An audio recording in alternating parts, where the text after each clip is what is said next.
Oh, there, man, everybody's in here. Everybody beat me here. What's up, world? Fear the beard no more. It is over. Everybody in this live chat has beat me here. Ain't that something?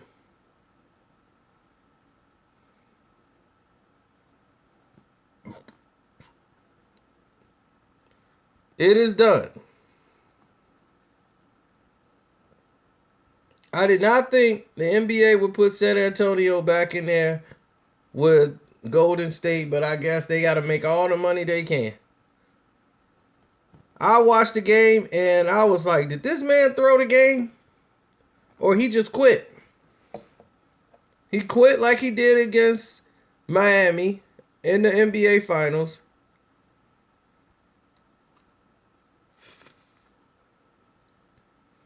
He quit.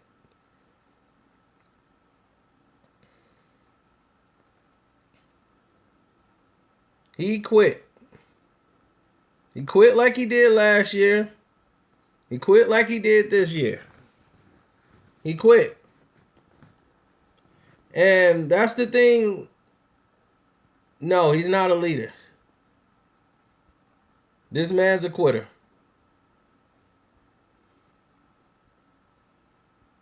It wasn't fixed. If you watch the game, you'll see what happened to him. He hit 2 shots the entire game. You know why? Because they put Simmons on him, and Simmons frustrated him so much, they played him like a puppet. And I told everybody in the last game, when they put Simmons on him and they found out, oh, wow, Simmons can play him even better than Kawhi Leonard. You got young, fresh legs in Simmons. Simmons was making him get rid of the ball because he was playing his chess. He stayed on his left hand, which you're supposed to do with a person that's southpaw. Washington Wizards need to watch this game because I don't know why they keep guarding Isaiah Thomas as if he's not a southpaw, and I'm surprised that when he goes left. Stay on his left hand.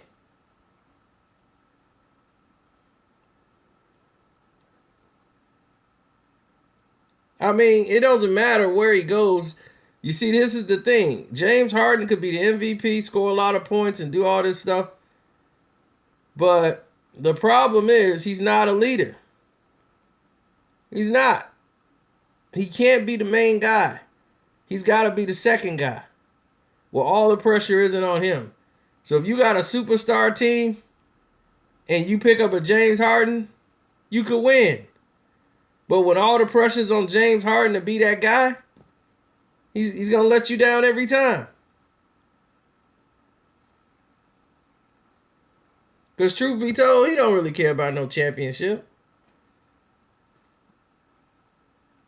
To him, this is just a game. James Harden has no care in the world for this type of stuff. It's a game. He's glad to get his money and play basketball. He don't collect basketballs and all that stuff. He doesn't even do that. He just wanted the recognition of winning the most valuable player award in the NBA. That's all. But his personality doesn't fit one of an NBA Hall of Fame. I mean, most valuable player. You know, you got to have personality. You got to have flair. He doesn't have any. And now he just gave them a reason for them to screw him out of the MVP award.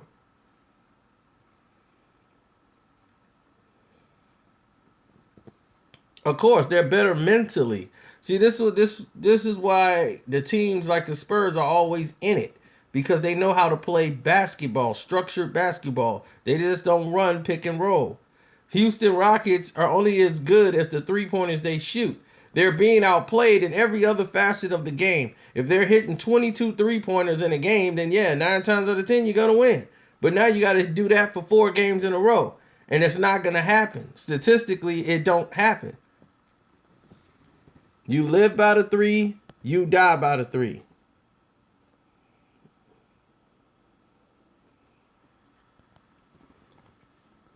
he played terrible, and so did the rest of the team. When Harden plays terrible, he turns over the ball a lot. He makes a lot of mistakes. He's not another player that has another dimension to him. If Kevin Durant is not shooting well, he's going to get to the free throw line. He's going to do a lot of different things to keep himself active or in the game or around the game to try to benefit and get his other team around. When Harden is having a bad shooting day, he's going to have a bad defensive day. He's going to have a bad assist day. He's going to have a very bad game. He's going to have a lot of turnovers. He's going to have a terrible game all the way around.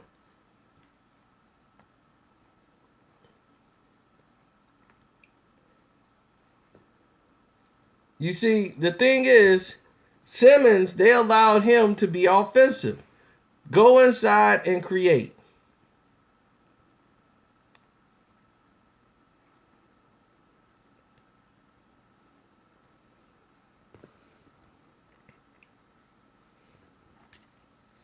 They did.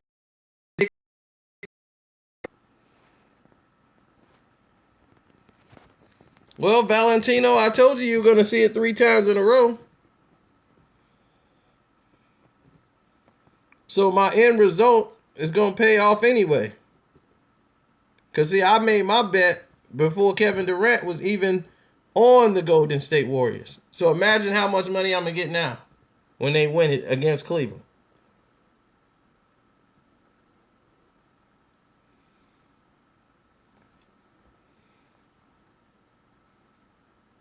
I didn't sleep on the Spurs big time.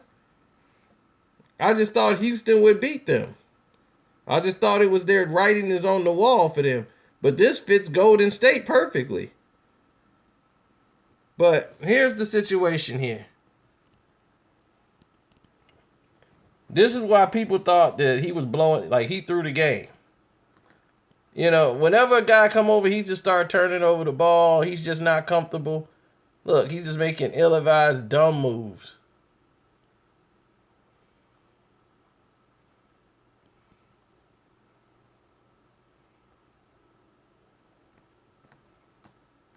That was happening all game long. Fear the beard no more. He's done.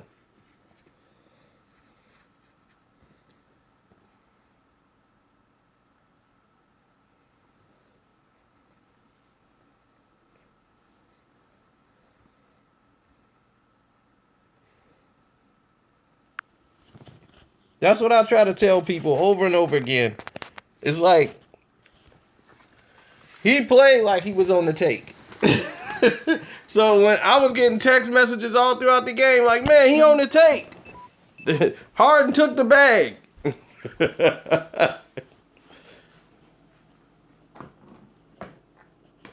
And that's why I didn't believe it was going 7 games anymore, because I said, look, they finna get them out of there. And the way I see they finna get them out of there is because they want this thing wrapped up before Mother's Day.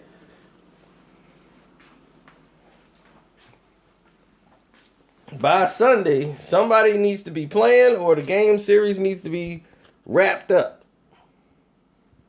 Now, this series wrapped up, you could have a Golden State versus Spurs game on Mother's Day.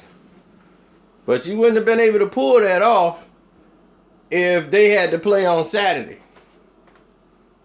So the Spurs ran them up out of the gym quick. Now they can worry about this Golden State San Antonio game. You got the Spurs winning what? Against Golden State? Did somebody just say that?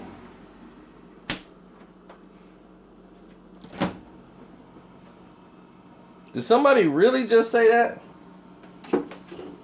Oh, wow. I hope you from San Antonio or somewhere in Texas, because that's the only way that makes sense.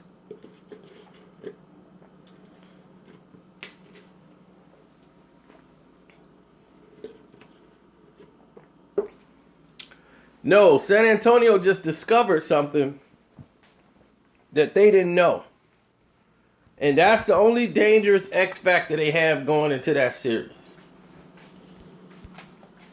You see, Houston is not Golden State.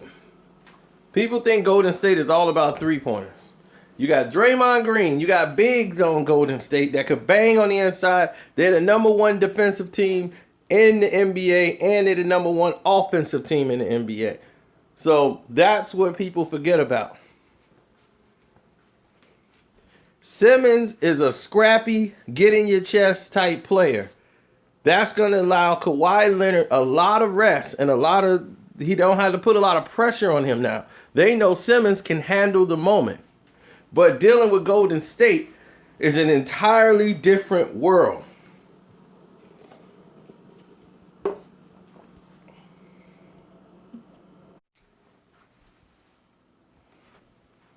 Boom. Now we got a better reception because now I'm finally on the web. I was like, why is it saying red? Then I finally had to get on the, the Wi-Fi here at the house.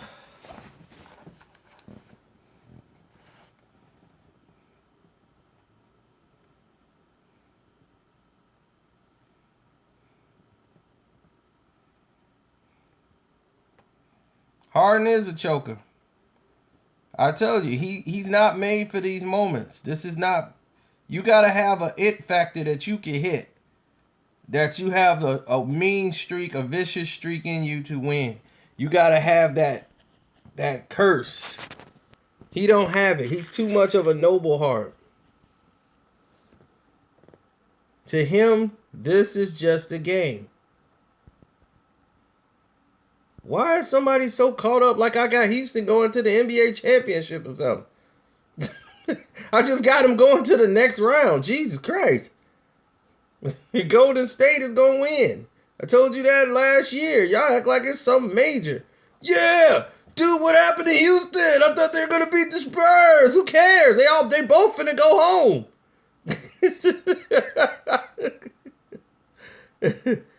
They are both going home.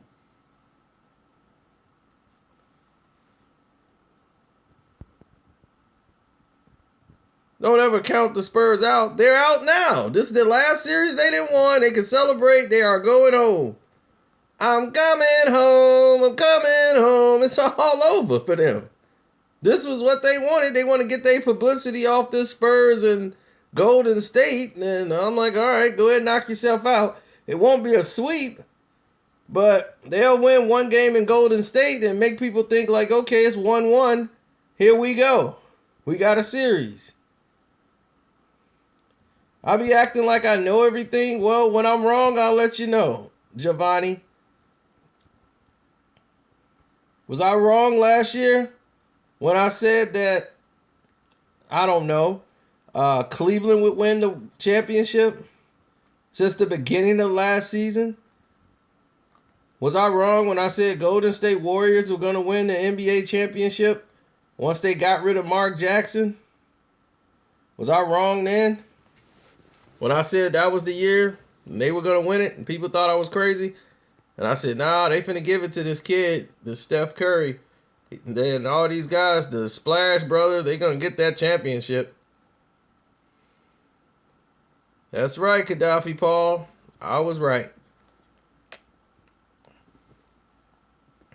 Then when the Spurs played the Cavs again, the Miami Heat a second time, and I said, there's no way they're going to beat the Spurs because the Spurs should have won it the very next time they played. The first time when they gave it to Miami. And I wanted to be wrong. And they gave it to them anyway and let LeBron get 2 titles in a row. I was very upset with that. I haven't been wrong on the NBA Finals in years. Do you understand that? Not only about who's going to win, who's going. This goes back to the big 3, the big ticket and all that. I've been predicting them right ever since then. So I'm the one that keep putting LeBron James in the finals. Because I keep telling you every year, he's going back to the finals. Why? Because they have no one else to send. Duh. Pretty soon, you going to realize Carcino Wallace was right. This thing is rigged.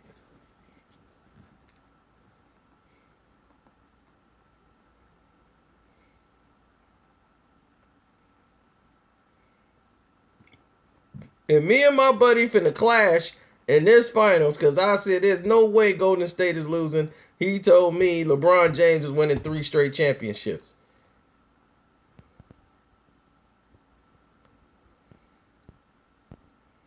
So, and he's a bookie. So he gambles for a living. So we finna see. Well, last year when LeBron was crying on the court, I said Golden State's coming back. They're finna run it back for the 3rd time, and Golden State's gonna win. I told you that before that series was even over. If you don't believe me, you can go back and watch the video. Just go to Carcino, Golden State versus the Warriors, and plug it in, and there you have it. And that's me telling you what was going to happen. They didn't have Kevin Durant. They had everybody they had on that court when they lost it. I wanted to be wrong.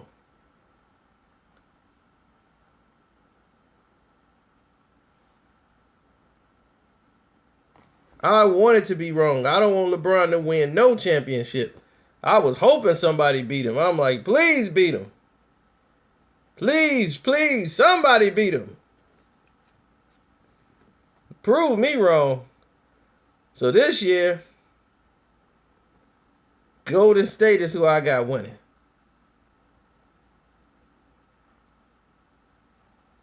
Nope, we beat the fix, Joshua. We beat the fix. Why you think they start changing the rules? So that they can beat Detroit. Because the teams they were cheating for, you can only do so much.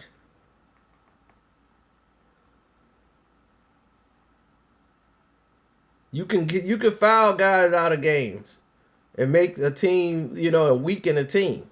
Like they do John Wall. John Wall gets slapped with like 2 fouls. They ain't getting no calls. And it'll destroy a team.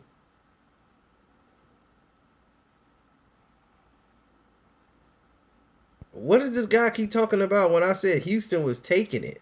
Only thing I said was Houston was going to play Golden State. I had Houston playing Golden State the Golden State Warriors. But I never had Houston going to no championship, dude. What is you talking about? Are you listening or are you just waiting to just type or something?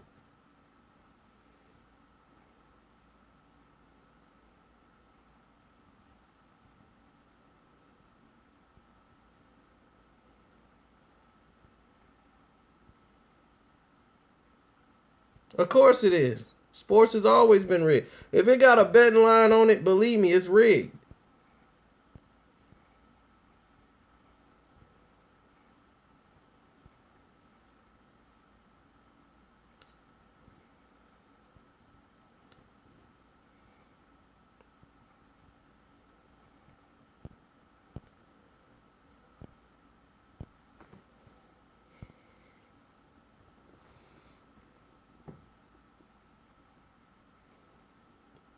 Yes, the Spurs got 5 rings and they should be proud. They're the only ones still playing basketball out here. They running plays. Golden State run it. They're doing a lot better.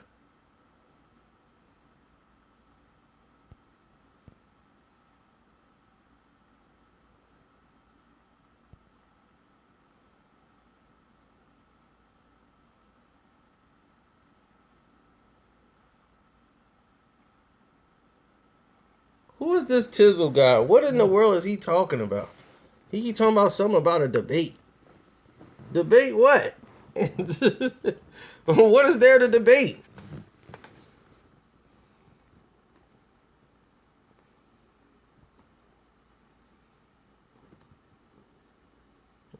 Harden got a bonus check tonight.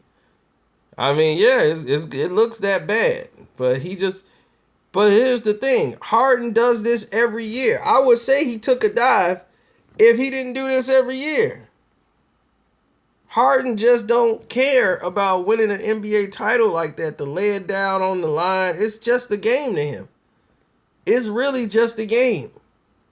He don't really put value in the I want the gold trophy and all that. He's not into that. It's not part of his mental religion and everything else. He's different. He's not the guy to keep trophies in his house or basketball when you scored 35,000 points. He don't want that.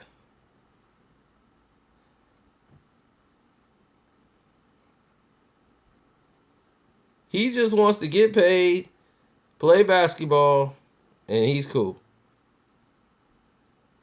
But he choked in the finals against LeBron in Miami. He choked that series. He choked. Last year he choked. And when he chokes up the entire game. Where he dooms the entire team. He's not a guy who's, if that was me out there, if my jump shot's not going in, I'm going to do other things defensively. I'm going to get rebounds. I'm going to shut the guy who I'm guarding down. That's one thing. I'm going to shut the guy who's guarding me. He's getting shut down. Period. So if my shot ain't falling, I'm going to try to get some steals, get some layups, get something to get myself going before I start back trying to launch again. I got to do something else to contribute to the team. This guy does nothing else to contribute to the team. If he is not shooting well, he's going to turn over the ball a lot. He's going to make a lot of mental mistakes and mentally crack on the court. That's James Harden. And he packs it in and quits. I saw it in OKC. I saw when he got the money, he left. If he cared about a championship, he would have stayed. He would have stayed in OKC. But he knew, why am I going to play behind Russell Westbrook and come off the bench and be a sixth man? He could have took a 1-year deal, played that way for one more year, and they would have probably went right back to the NBA Finals and played LeBron again. He got traded. Exactly. He got traded because they wanted to get something out of the deal. It was like a signing trade almost. That's why he was traded. Because they knew he was going to leave. You don't want him to leave and they get nothing in return. So that's why they did a trade. So you think Harden should have started over Russell Westbrook? This is the same talk they had in OKC. Westbrook shoot too much. They need to bring Harden in, man. Harden need to be starting. This was the same talk that doomed OKC going into the finals. He was the reason they went to the finals because he would come off the bench and light up the other team. When Russell Westbrook would go to the bench and get all wild and he would come out, they'll sub him out. Harden would come in and start killing.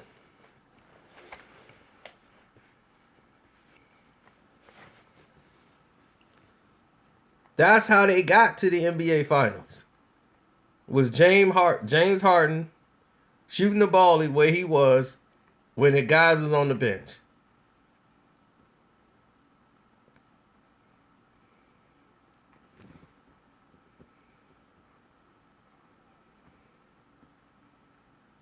Yeah, I'm watching Dunk Master. As soon as he says the wrong word, he's out.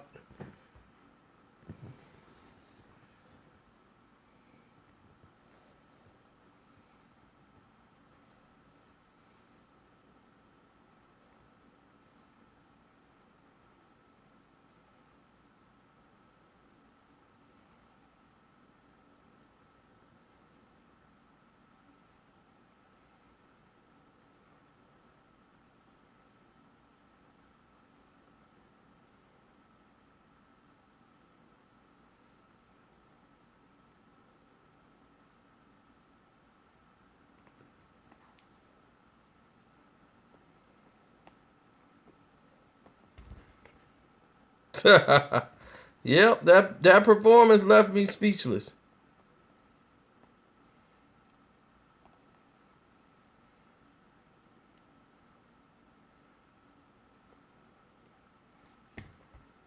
Then you got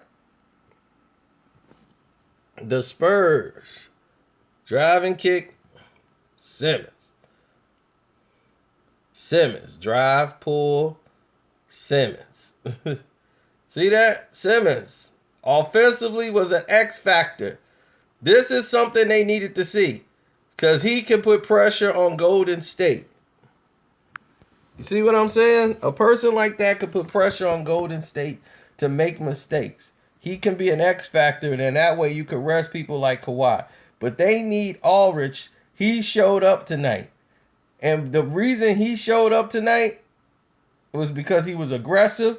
He wanted the ball. And once they got up big, they just made Houston quit. They knew if we stay on the man we need, the man of the hour, which is James Harden, we can go ahead and do what we're supposed to do. Aldridge could have been doing this the entire series because they had nobody in there to guard him. All they big man want to do is shoot 3-pointers. So when you stop being a liability and start being part of the solution, you could beat a team like Houston. Houston shoots a lot of threes.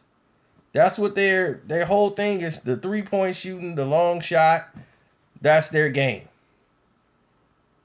Once they're dry, if they're hitting like 12, 15 threes, you're in trouble. That's why they guys line up on the perimeter. But on the inside, they're vulnerable. And if you're playing them big in the inside with your big guys like Pau Gasol and you got Aldridge out here, you need Aldridge to play his position and return back to the guy they used to know. But since his illness, you haven't seen it. He's been almost a ghost. But see, this is what the old Aldridge used to do. Go there, bang you, aggressively goes up. Before, a few weeks ago, he was making the pass. See? He's determining that he's going to be a difference maker. Look at him. Bang. See, that's the guy I know. That's the guy I'm used to seeing. Nene got hurt, I understand, but let's be honest. Nene wasn't fit to turn the whole game around. Not when they playing like that and clicking on all cylinders. But it probably wouldn't have got this far out of hand with Nene.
Yep.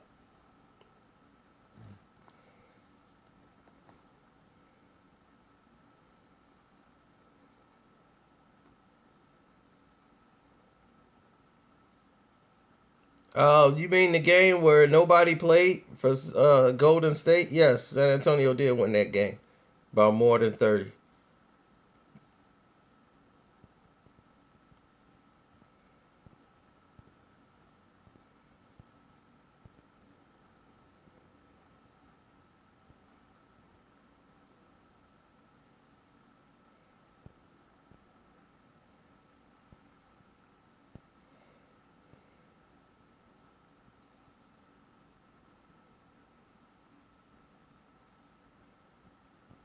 That's because everybody knows their assignments. That's when you have a great coach who makes sure everybody stays to the game plan. Make sure everybody plays their position. And that's what he did.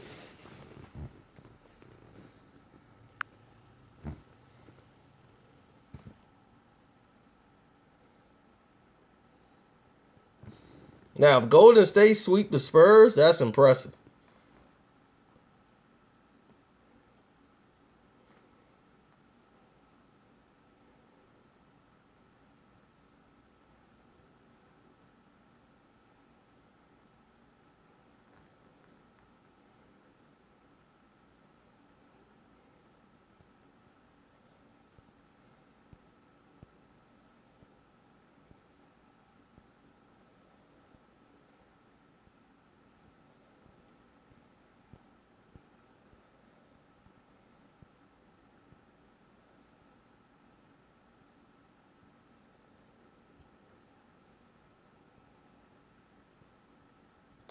No, Durant's not going nowhere. He's got a 2-year deal. He's going to be there both years.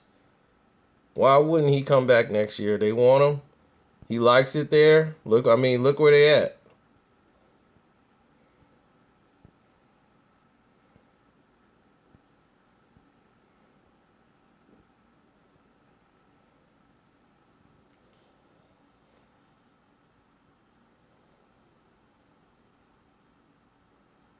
Okay, Shaka, we'll see.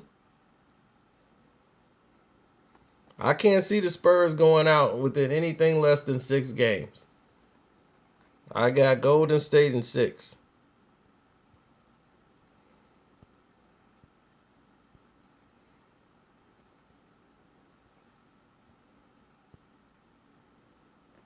Best coach all time? No, it's Chuck Daly from the Detroit Pistons. But Pop he's a throwback.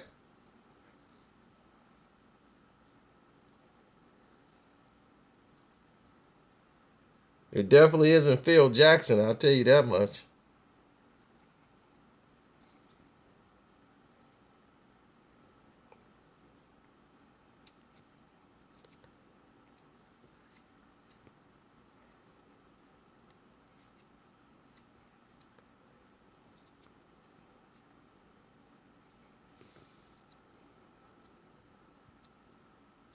Pat as in Pat Riley?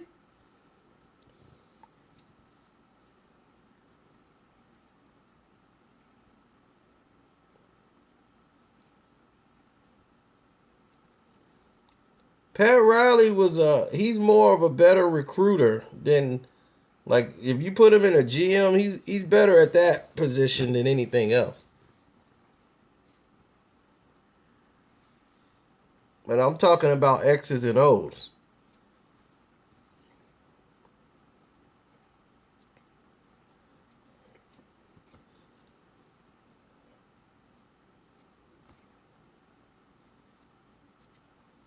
When it came down to X's and O's, Chuck Daly was one of the best. Larry Brown is a good coach, great coach too.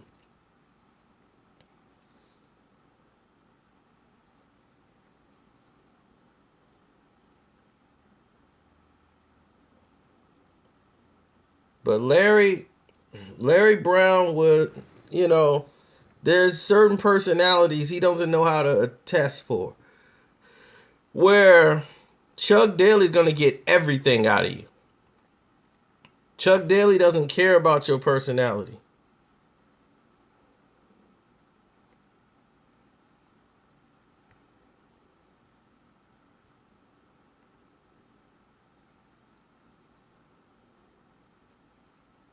Carlisle's a bum. Rick Carlisle is not no best coach of nothing. He knows some X's and O's, but he's not no great coach at all. He's a manager.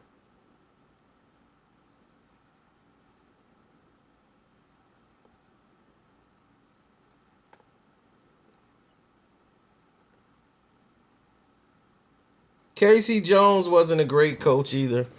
Casey Jones just happened to inherit the Boston Celtics. His job was don't intervene with Larry Bird and don't intervene with the rest of the program, and you'll get a championship by being the head coach. Isaiah Thomas was a great coach when he was with the Indiana Pacers. He wasn't trying to coach the Knicks. He was fulfilling an obligation for the Knicks to save them money by them not hiring another coach, by him being general manager and coach. They didn't even have practice. They'll be in practice, Isaiah wouldn't even be there. The team had totally shut down, so he was like, all right, y'all want to shut down? Then fine.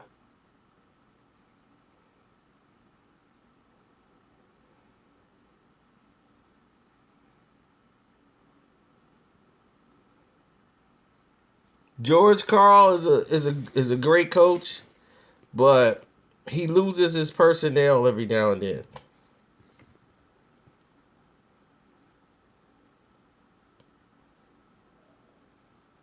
I'm trying to think who were some great coaches from back in the day. As Shannon Sharp called them, gray croaches. You know, Skip, there were some great coaches out there. Jerry Sloan was a great coach.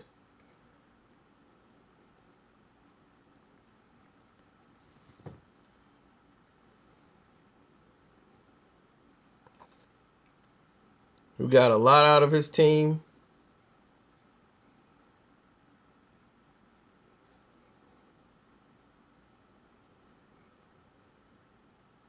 Byron Scott is a good coach.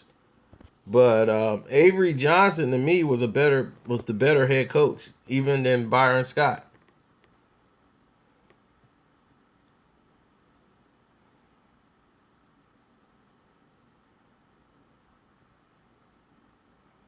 And he took the Dallas Mavericks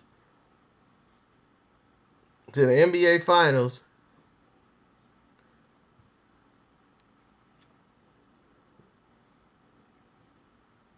And Josh Howard missed 2 free throws.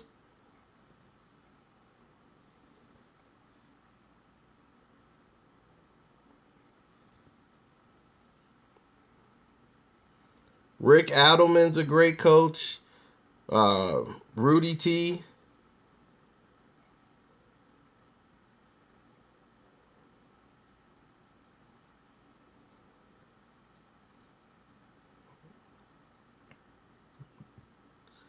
Don Nelson was more of an offensive guy. And he was an innovative coach. I wouldn't say he was all that great, but he was more of an innovative coach. Mark Jackson, here's the thing. Mark Jackson had nothing to do with the recruiting process of Golden State. What he did was give the opportunity for them to showcase themselves, because the guy who drafted, Steph Curry, they weren't interested in Steph Curry really too much. They didn't see the potential in Steph Curry. The guy was keeping him on the bench, saying this guy will never learn how to play the point guard position.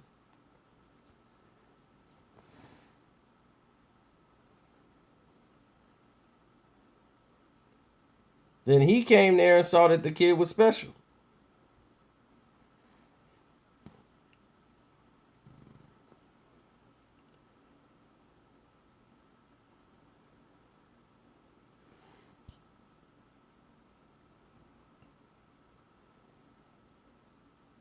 Jeff Van Gundy is a better coach.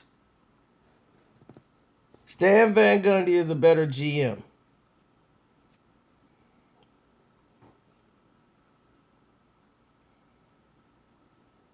Exactly, because Larry Bird did not coach the Indiana Pacers at all. They just stuck him out there because they needed a white guy to be the face when they put the Indiana Pacers in the NBA Finals. The only way they would sell that was to have Larry Bird as the coach. It was ridiculous. Larry Bird was the coach for 2 years. 2 years he was head coach of the Indiana Pacers. first year they played against Michael Jordan and the Chicago Bulls, took them to 7 games. The very next year, they make it to the NBA Finals to play against the Lakers.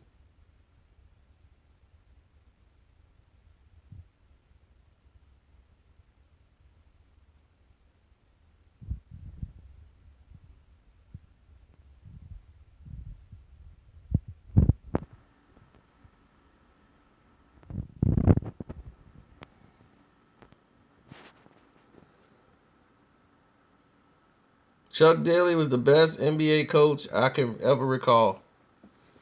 Period. There was nothing like Chuck Daly. Chuck Daly played with the most aggressive personality in the history of the game.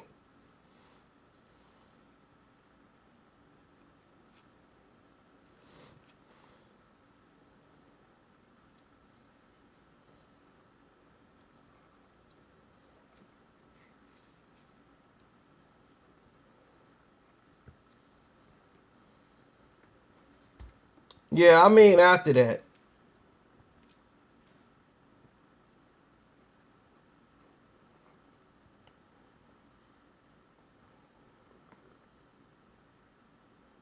Yeah, I remember the LJ 4-point play, and then the Knicks ended up going to the finals to play against San Antonio, and the year that shouldn't have counted. That was the half a season year. That was the year they was on strike. And the NBA went on strike due to the contract extension running out with NBC, and they made all this money. That's why Dick Ebersol ended up retiring, right along with Michael Jordan.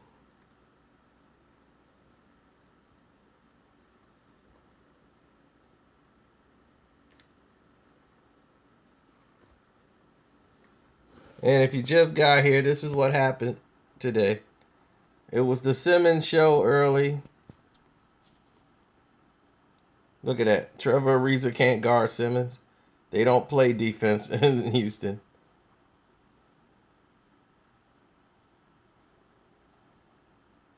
Of course, he's criminally underrated because he was the coach of the Detroit Pistons. Do you realize that he was the coach of the Dream Team, the very first Dream Team? That tells you how much they thought about Chuck Daly as a head coach.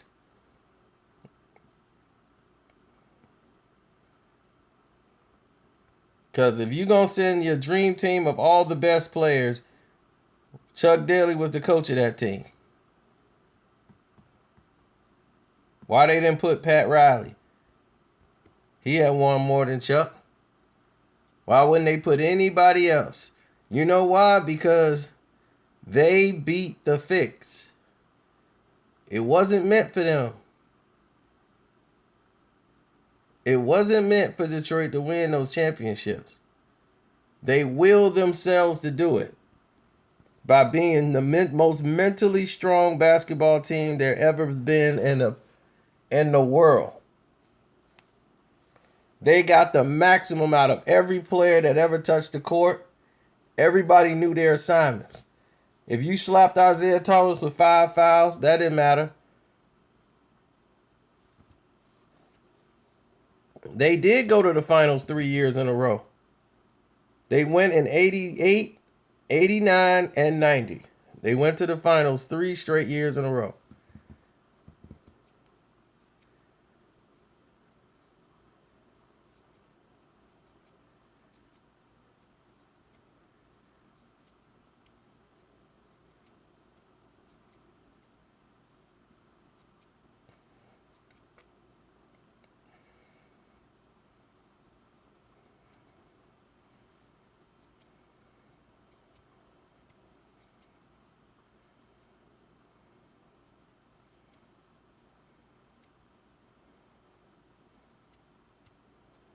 Mike Fratello was okay.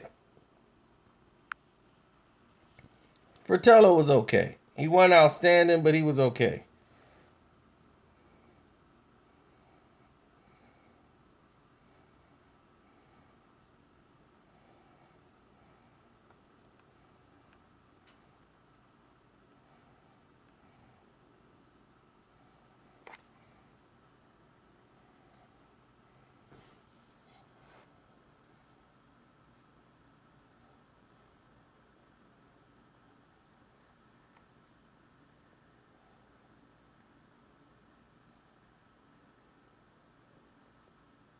Lenny Wilkins.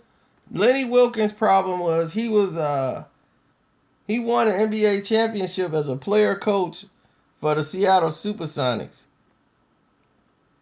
But Lenny Wilkins' thing is he's a good chalkboard coach.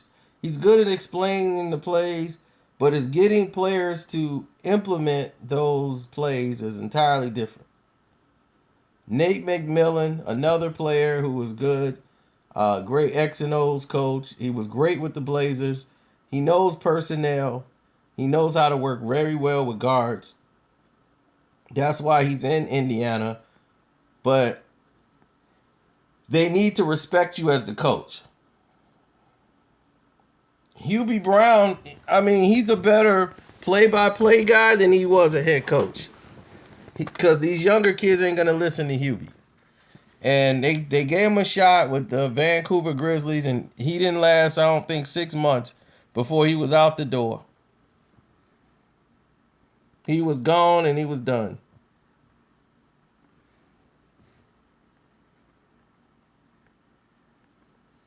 No, Chuck Daly ran into problems when Penny Hardaway, and he says, I can't coach this guy.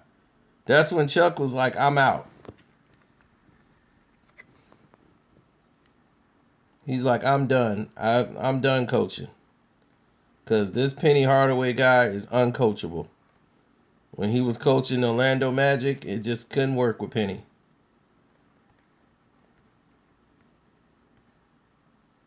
And that's a shame because I thought Penny would learn a lot if he had given into what Chuck was trying to get him to implement. And Penny Hardaway wasn't hearing it. So the new age basketball players who was spoiled bratish like Penny was, Chuck is just like, what is this? What is this?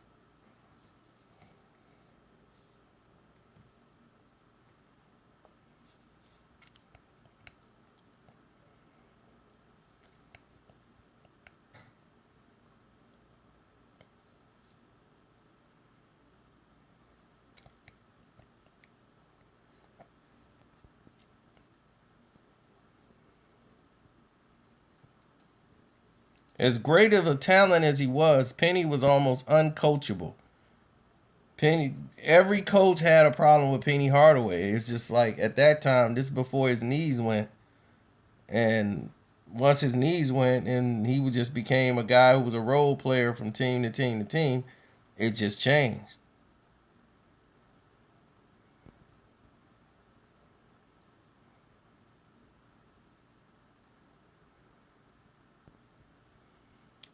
Hubie seems fine now. They said Hubie left because of health reasons. Do you want to think Hubie left because he left because of the players? Hubie did win Coach of the Year, but it wasn't because of no health. His health was being challenged. Hubie ain't dying no 98. Hubie still over here doing the games. What is he talking about?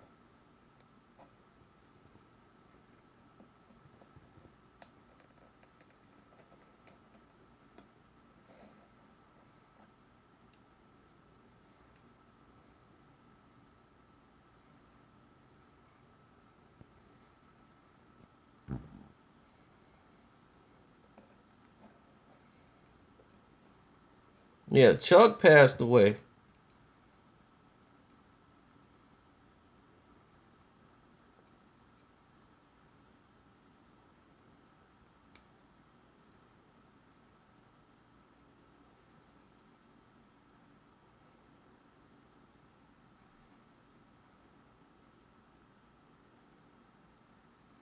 Chuck was tough as nails, too.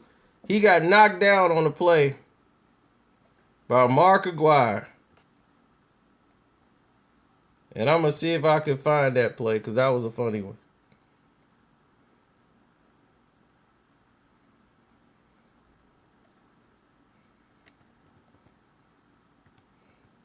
Somebody on YouTube probably got it.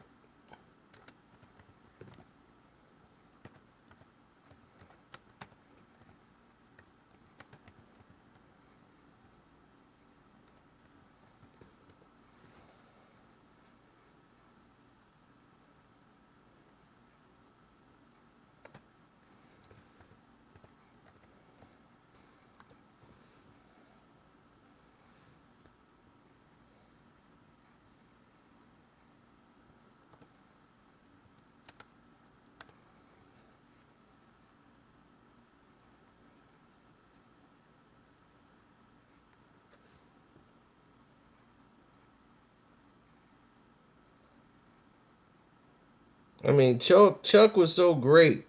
Chuck would fight with the referees for you. He would do everything.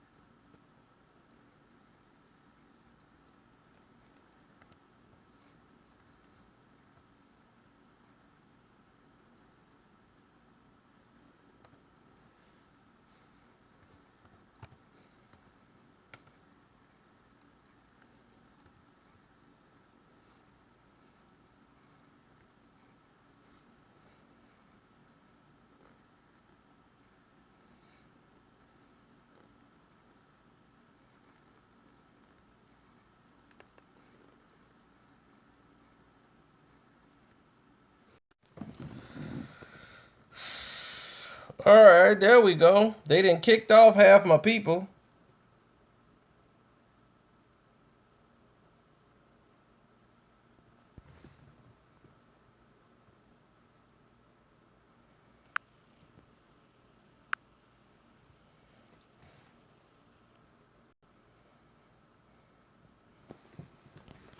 I guess it is weak. Y'all can't see the smile on my face.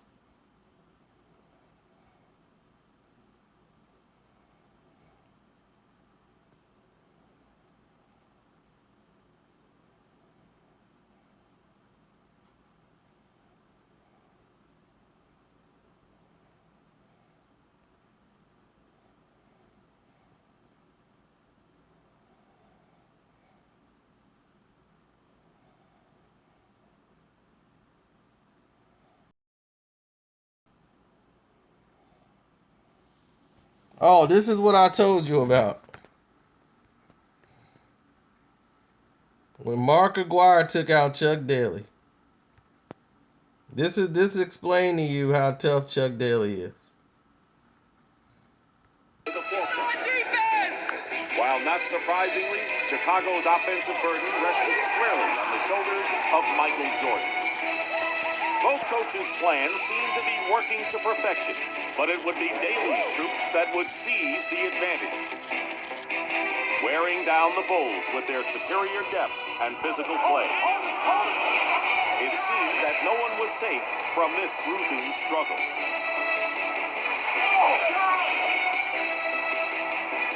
He told me that there's no way he'd get out the way. He had a fat assistant coach to the left and a fat assistant coach to the right. I said to him, I've got bruises on my elbow, my right knee, and my side where I fell. Notice there are none in front of me because you're not tough enough to give me a bruise. And I asked him, are you hurt? If Daly...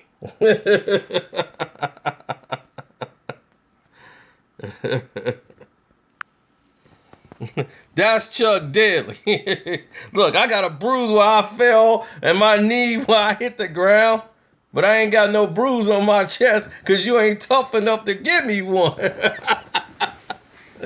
That's Chuck. You need a tough coach like that.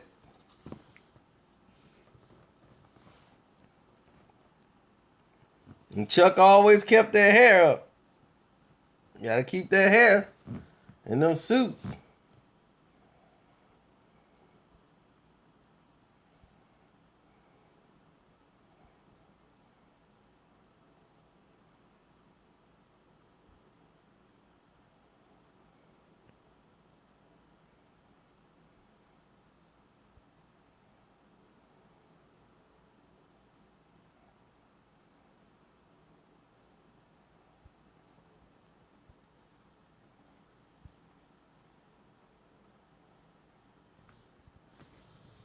Why they keep messing with my connection? People don't like what I say for some reason, I guess.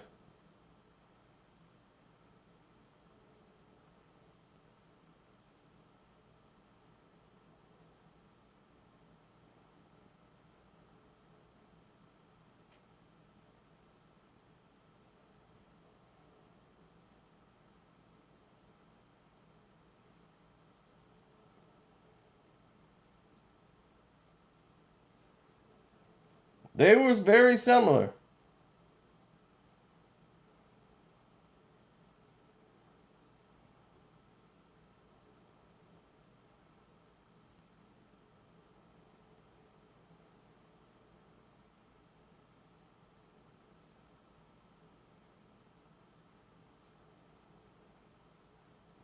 Oh, we're going to talk about Jay-Z later on.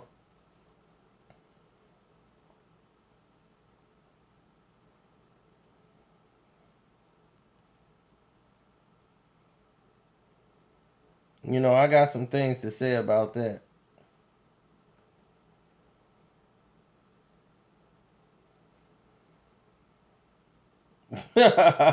Yeah, you see, what's his name broke up with Chloe once they hit the playoffs.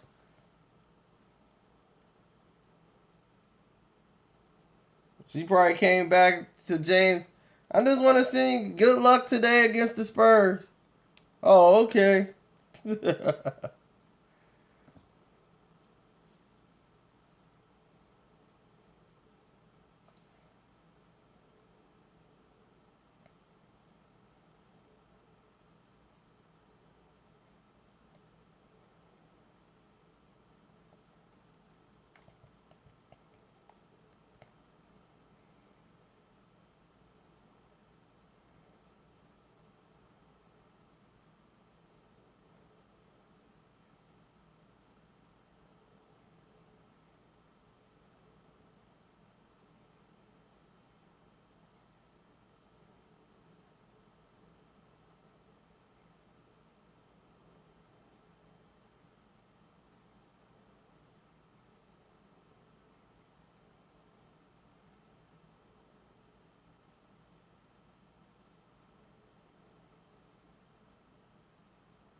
Wow.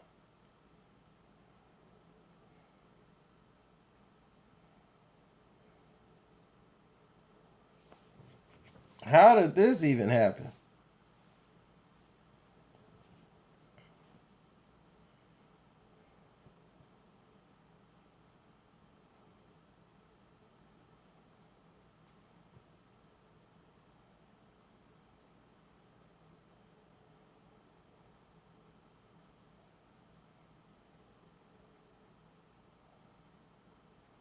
That's crazy.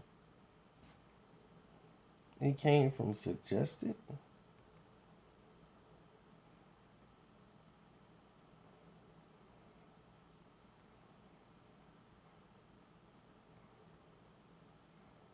That's very interesting. I didn't even know that this was taking place. Oh, man, just total domination. Yep, sorry, Spurs fans. It's over.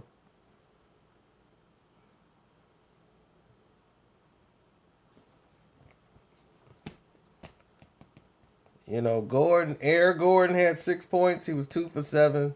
He played 30 minutes. Patrick Beverly's out. Lou Williams was out. These guys didn't do anything.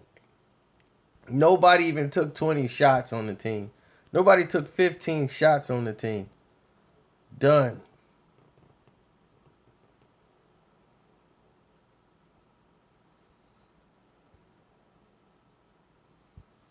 No bench. I mean, the energy was gone. Harden didn't provide any energy. They weren't trying to define it. It was just done.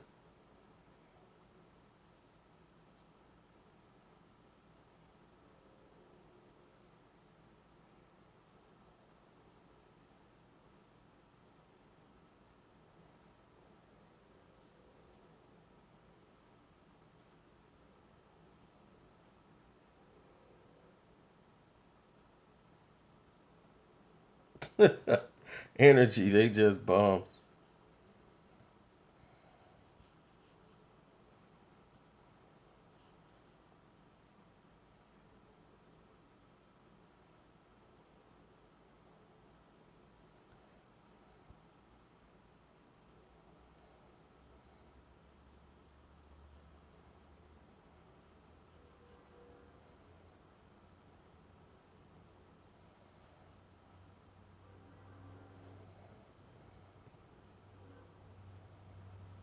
What's up?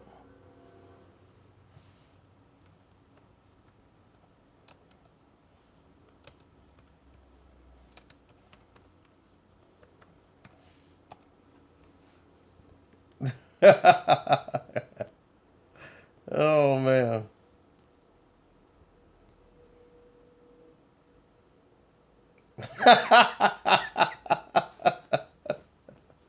Ah, classic.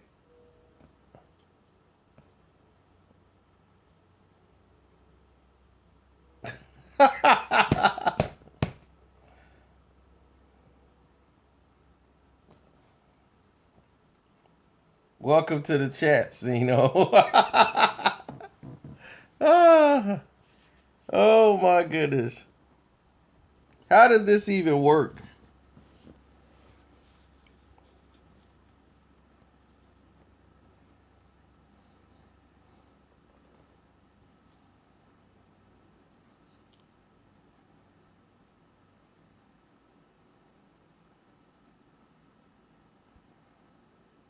Oh, you like the Rick James video, huh?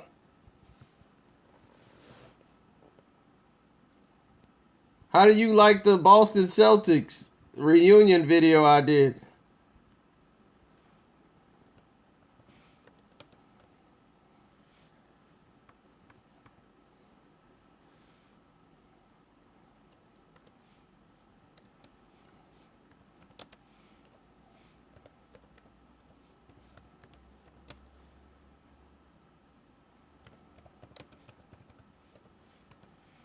I did a movie review for the King Arthur film.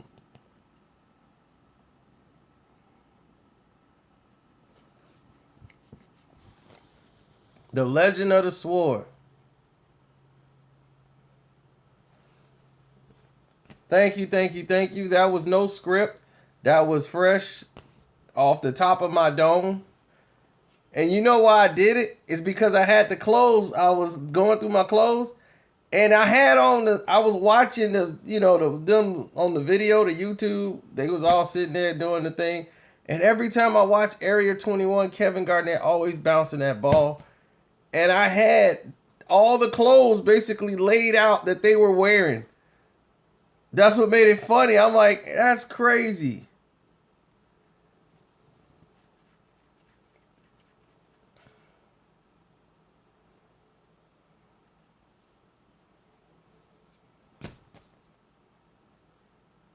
So that's when I got the idea to do it. I did it right there on the spot like that. All live. Was no extra takes, nothing. People like, man, did you do any editing? No editing. You know what it was? Pause. Pause. Change clothes. Unpause. Let's go.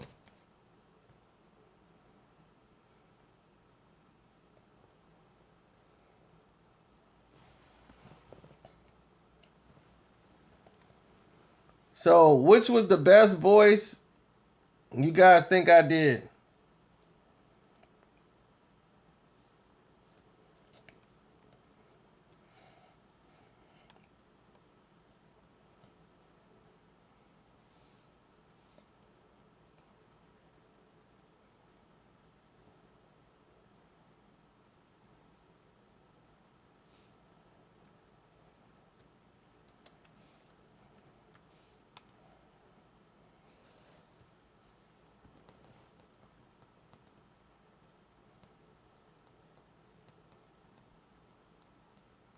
All right, somebody gave love to Perk. Somebody gave love to Perk. I meant in the video, not all time. I'm talking about in that video with the reunion of the Boston Celtics. Not just all time.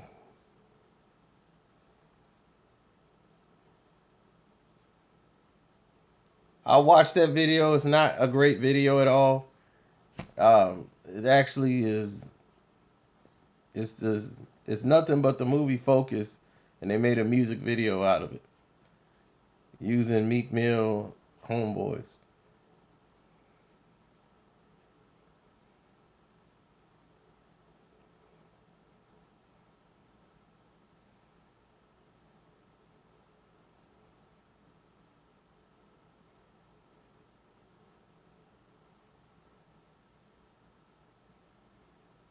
Oh, Jay Esteban and missed the video.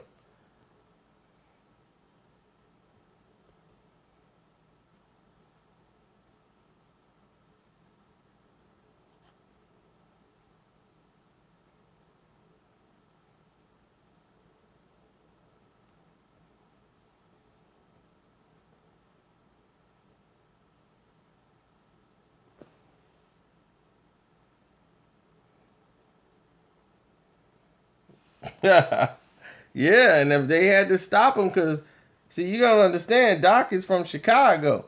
Doc can knock him out. That Midwest will come out, and then that'll be it for him.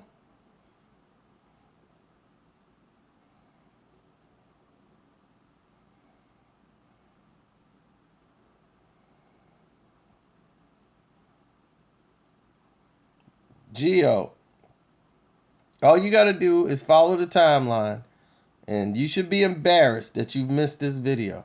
You missed 2 giant videos today. And they've been out for hours.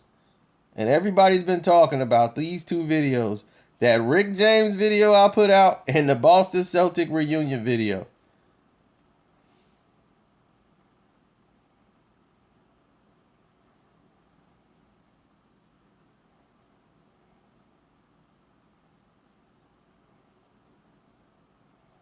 A 24-hour stream when LeBron lose, that might be in the works. That might be in the works.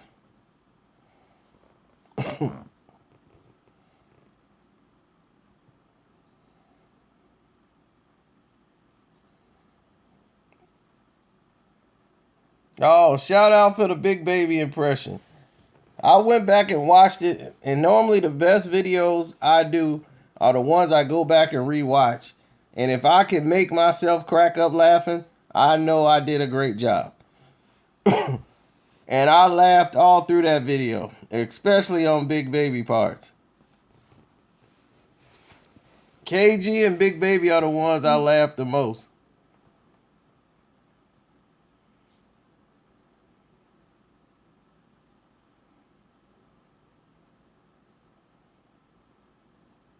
But everybody likes the line I used with Paul Pierce. Everybody liked that line. Uh-oh. We what's that? The double dip in the wing sauce. That's how close we was. We was double dipping the wing sauce close. People love that line. They was like, that was the funniest thing you said.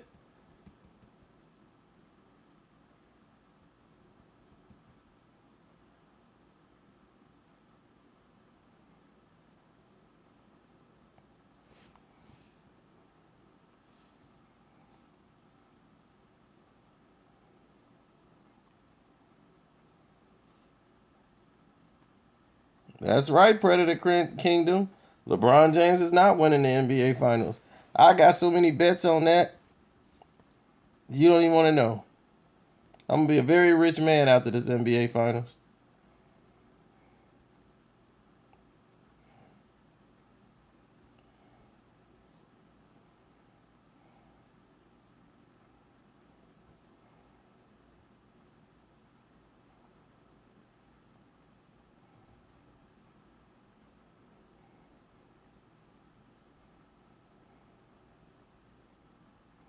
Mm.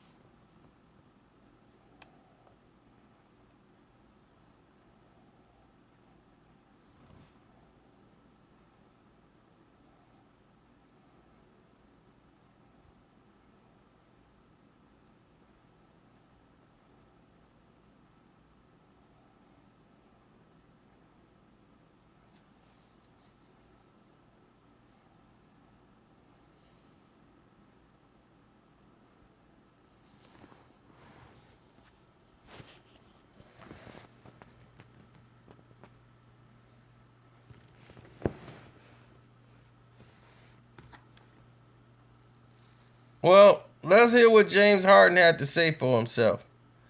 While everybody try to get their questions together.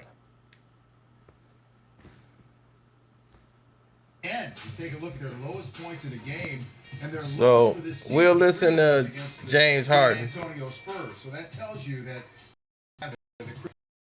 after the game, James Harden and Mike D'Antoni lamenting this loss and a bad ending to their year.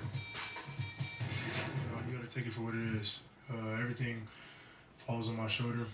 I take responsibility um, for both ends of the floor, and it's tough, especially the way we lost at home for Game 6. But it happened.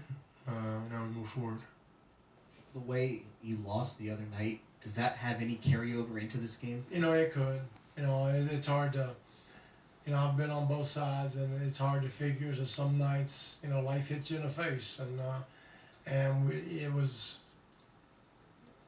I didn't say it's universal, but it hit some guys that we just didn't get the loose balls. We didn't make our shots, obviously, but still the loose balls and the little scrappy stuff, we just didn't have it tonight. Well, there you go. They didn't have it tonight.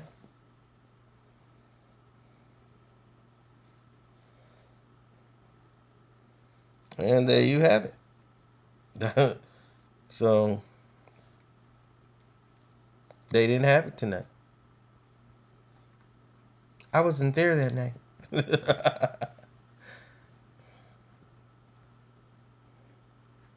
Mr. Pringles.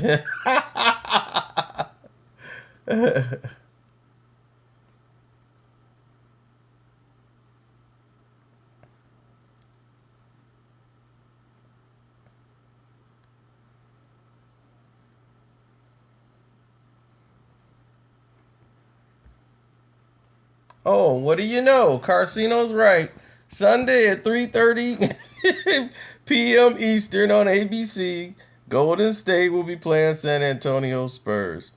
Wow, how convenient. Wouldn't it be great if Boston get rid of Washington tomorrow too? Next thing you know, they could play on Sunday too.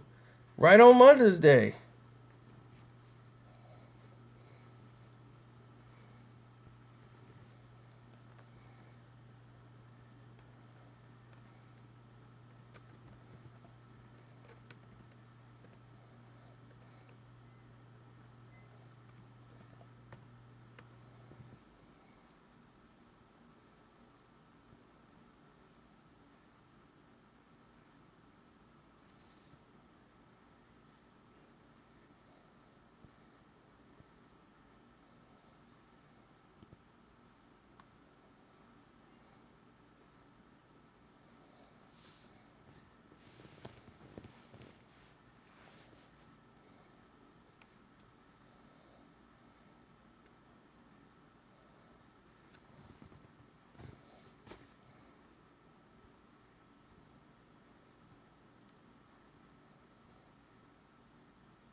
Hello, Mr. Tears.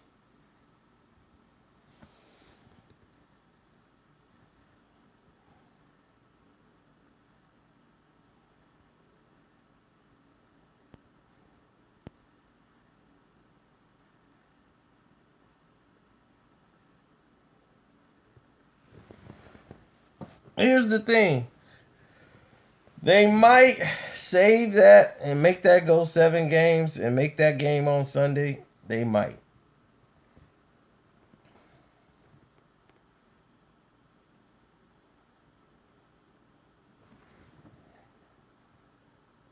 That's when fighters do when the fight is over.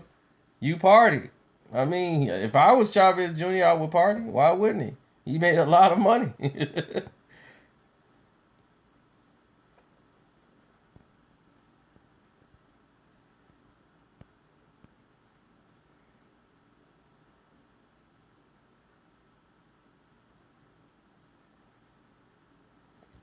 He's a delusional person. T.I. is delusional. They have both of them suffer from a delusion of grandeur. That's like so far, but at least T.I. at least have something to show for it. But they are both delusional people. A lot of people in the rap hip hop world are completely delusional.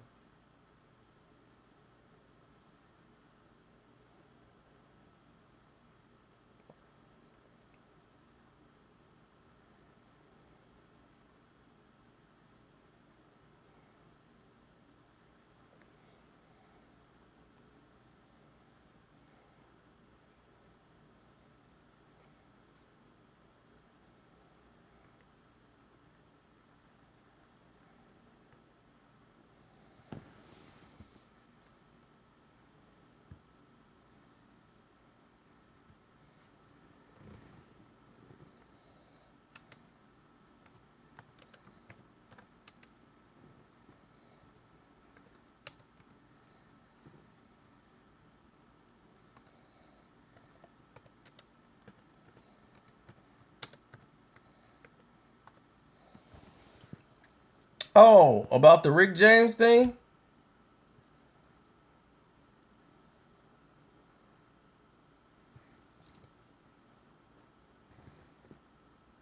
No, Carcino El Rey. But let me tell you about the Rick James thing. Rick James is actually the voice that I do for Rick James on the videos. One person really brought it up and he's like, man, your voice sounds like Rick James, the Chappelle version of Rick James, not actual Rick James' voice. And that is purposely done. It is purposely done that way because the fans and the younger audience, or the people who know about Rick James, they know about Rick James' sound from David Chappelle.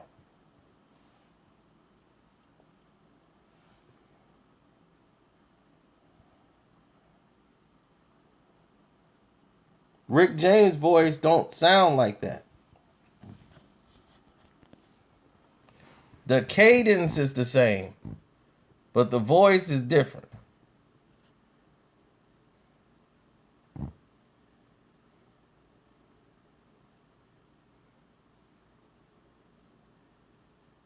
So I use the Dave Chappelle voice because people identify with that voice when you talk Rick James.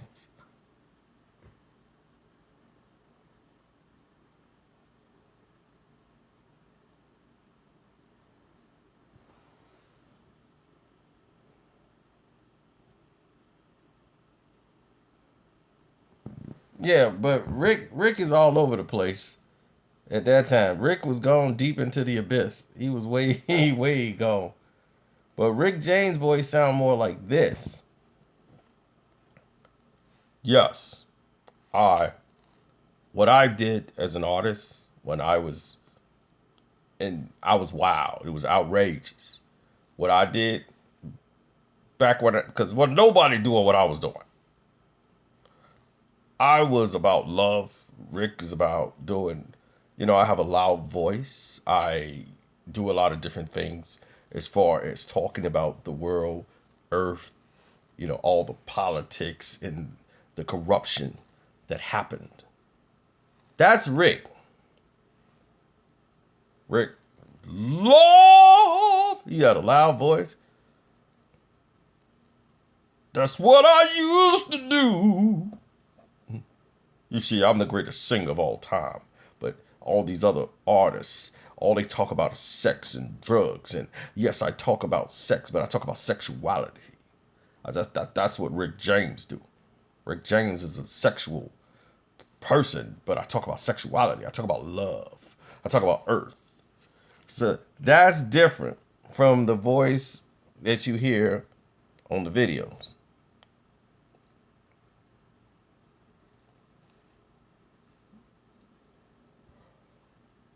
Now, the one I do on the videos, I identify with the Chappelle show. I'm Rick James, bitch. Ha, ha, ha. Yeah. That's right. Baby, get over there and touch yourself. I'm Rick James. So,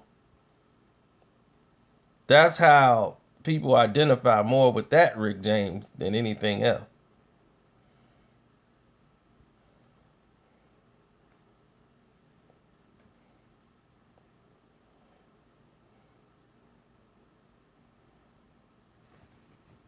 I have tons of personal Hollywood stories. Like, I don't even know if I can even mention them. I did Justin Bieber's story already when he didn't want to listen, and they ended up having to sneak him out of a club here in Chicago because he wasn't supposed to be here. And he was sneaking in the nightclub, and we had to get him out. And he talking about TMT, TMT, TMT, and people was finna knock his face off. And the police was looking to bust Bieber. They had already told him, like, if Justin Bieber shows up at a nightclub, because he went to Enclave, this club called Enclave in Chicago, and he got away with it. So they told the police, because it was all over the internet, like, how did the Justin Bieber appear in the club? He wasn't 21. He was like 17, 18 probably at the time. And he wasn't 21 yet. And they were like, how is Justin Bieber in the nightclub? So they went ahead and changed that. And he showed up at a club in Chicago and kind of got stuck. And the cops was on their way. Somebody saw him, spotted him. He was in the back room. And we had to sneak him out the club. So that was a different. And Justin Bieber got hooked on drugs. And, he's doing drugs and pills and all this stuff and ecstasy and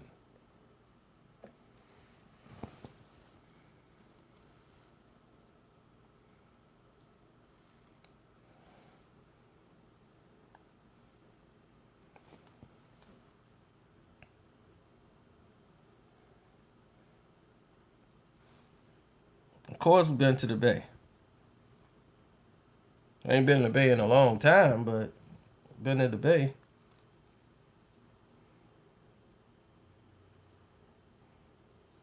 I mean, ecstasy and everything else, he was fine. That's why Lil Twist was there. Lil Twist was his drug pusher.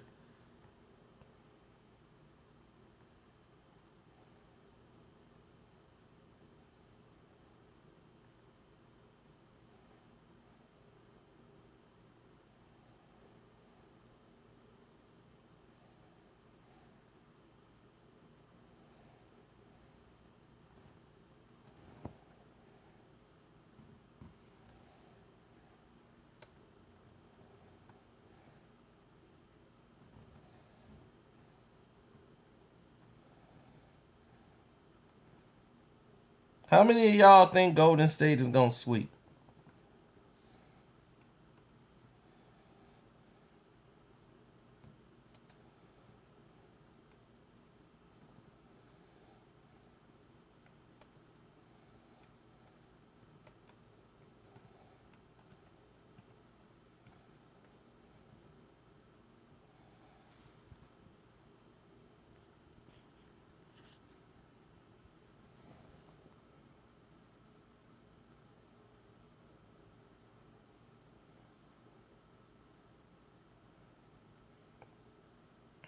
Yep, 6.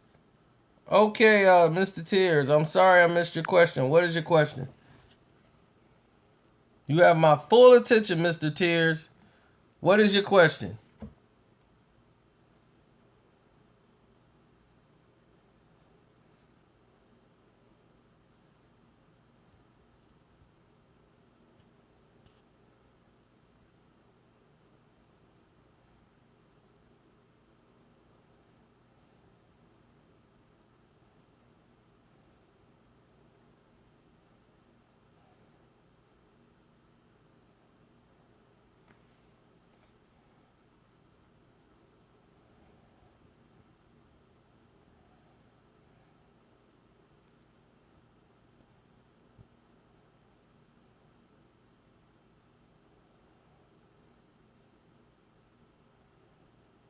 The Miley Cyrus video is up there.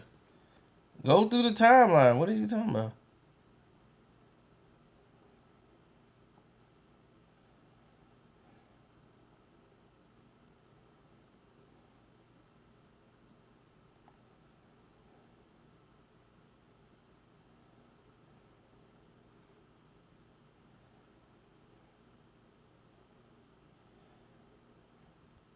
People with their incredibly corny jokes.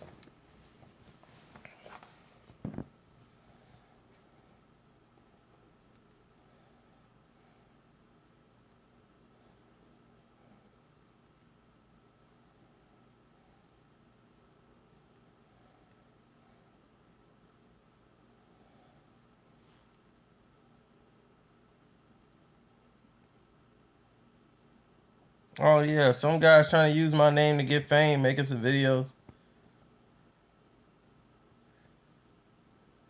The game is buying Lonzo shoes. Why wouldn't he? Anything to keep his name in the headlines.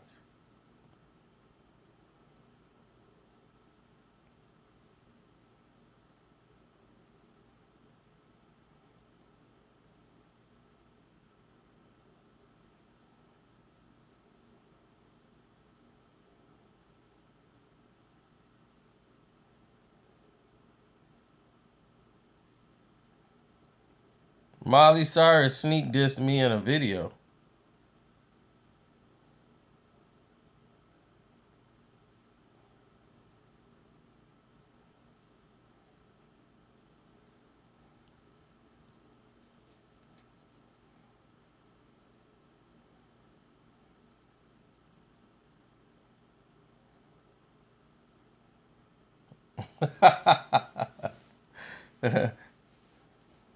I don't think she really did that at all.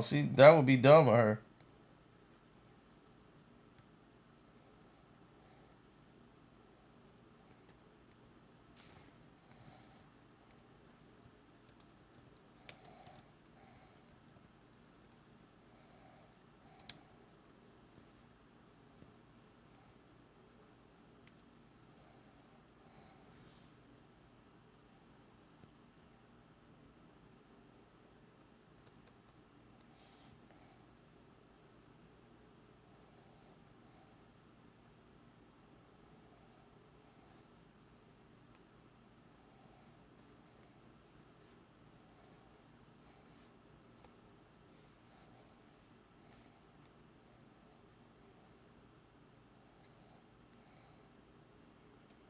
You talking about the Malibu song she did?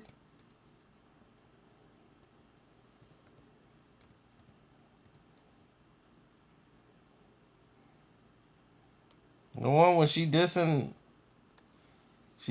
her gay fiance?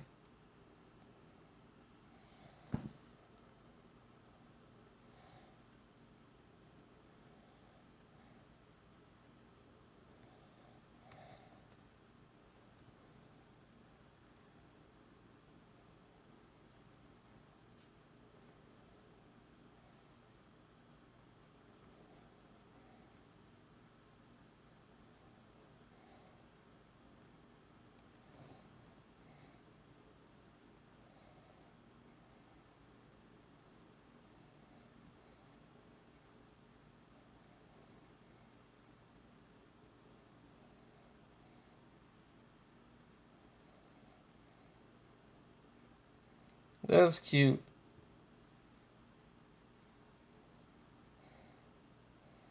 It is a very silly song.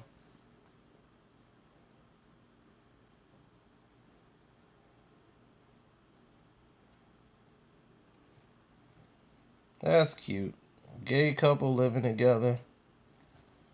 There's nothing wrong with it, I guess. Two gay people learn how to live together. That's amazing.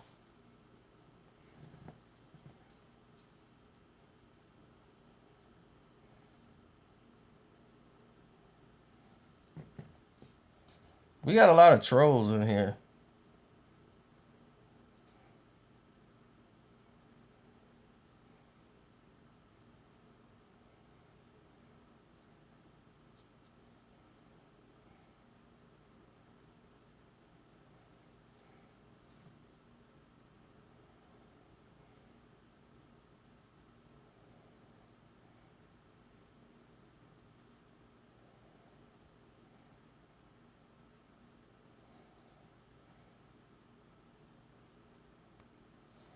I need a moderator. Who's my favorite actor of all times? Woo, that's hard to say, man. There's so many. So many. Definitely like Kurt Russell. I like Samuel Jackson. I like Denzel. Al Pacino is one of my favorites. I like Pacino more than I like De Niro.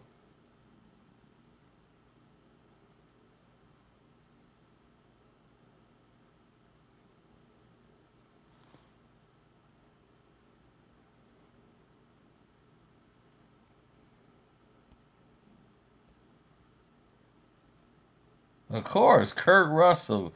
Kurt Russell was the coolest guy ever. Son of a bitch! He's always the cool guy. In Guardians of the Galaxy, as Ego. Who else could you be but Kurt Russell? Come on. We're celestial. We're gods. The small G, though.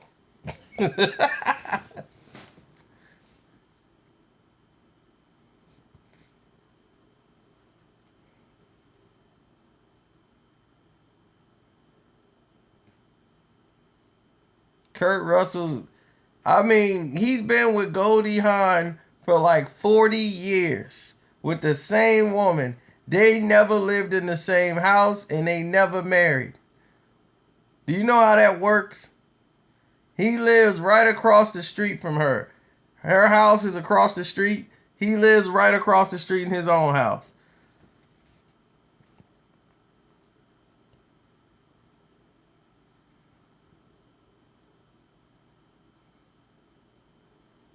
Yeah, this is the first movie she's done in like 15,000 years since, like, I guess the Banger Sisters.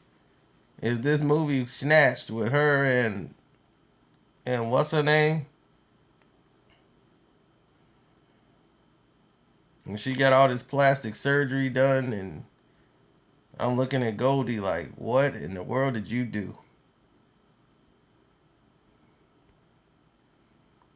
Somebody named Jules the Toker, let's let him know we've been here for 1 hour and 35 minutes straight, and we have talked about basketball. You don't believe me? There you go.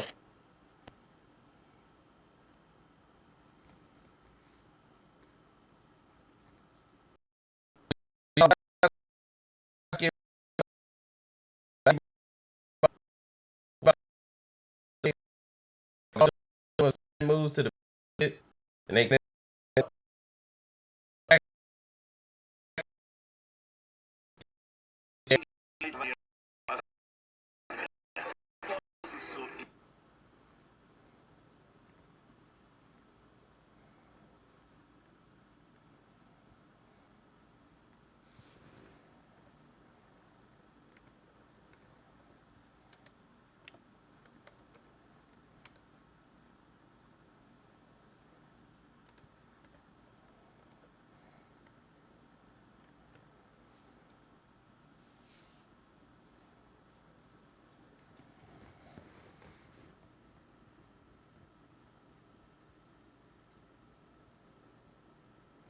Oh, Brad from Child's Play 2.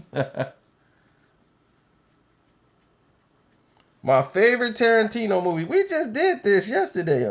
No, I might have been on the phone with my buddy. My favorite Tarantino movie is Jackie Brown.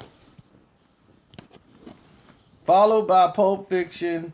Followed by Reservoir Dogs.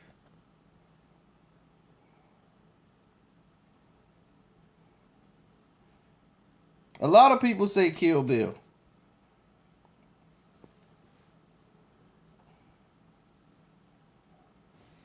Kill Bill 1 definitely is better than Kill Bill Volume 2.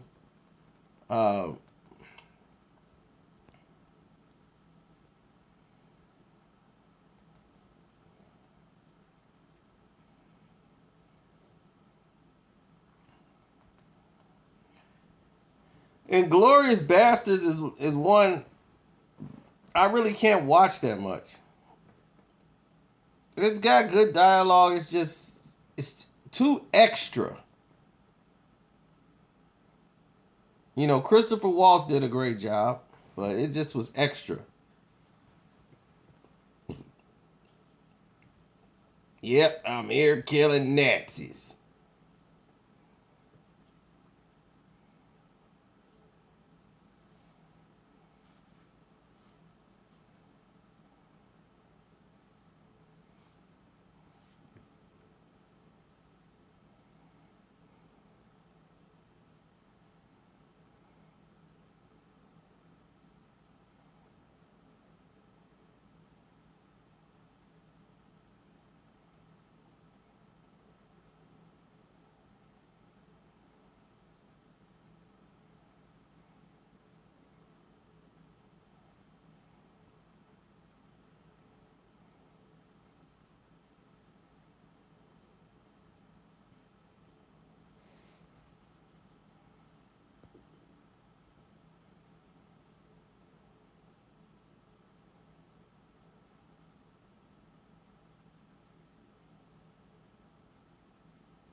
Oh, Choices. A lot of people love that movie, Choices.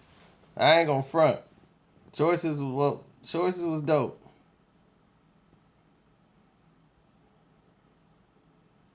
Favorite Stephen King movie?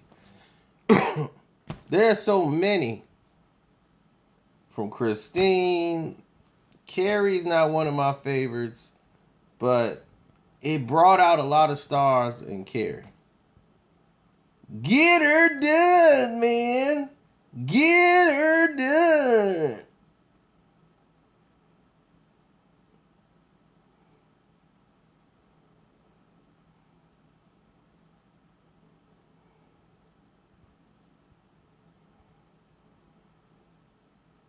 The Stand. Bumpity bump. Bumpity bump. My life for you. Bumpity bump. Oh, he was great. Oh, The Shining, too. No need to rub it in, Mr. Brady. I will, no, nothing will give me great pleasure in taking care of this. Just open this door, Mr. Brady. I will not disappoint you.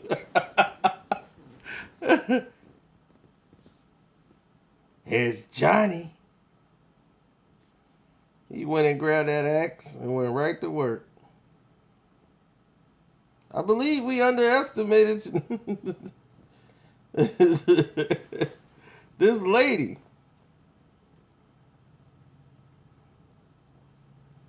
And this black guy gets on a plane, turns around, fly all the way back to save this guy, save this little boy.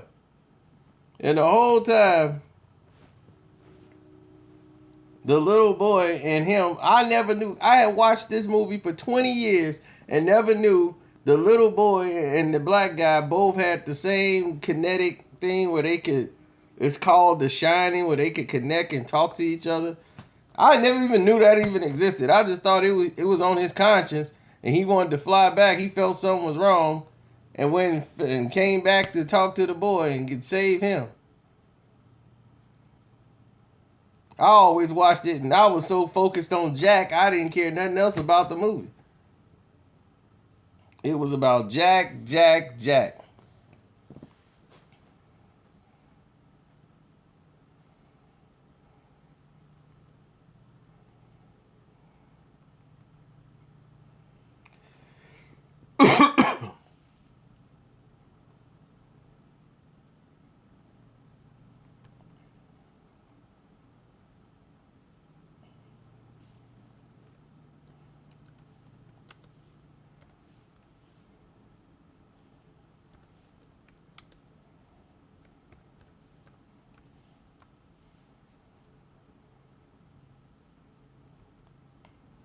There were a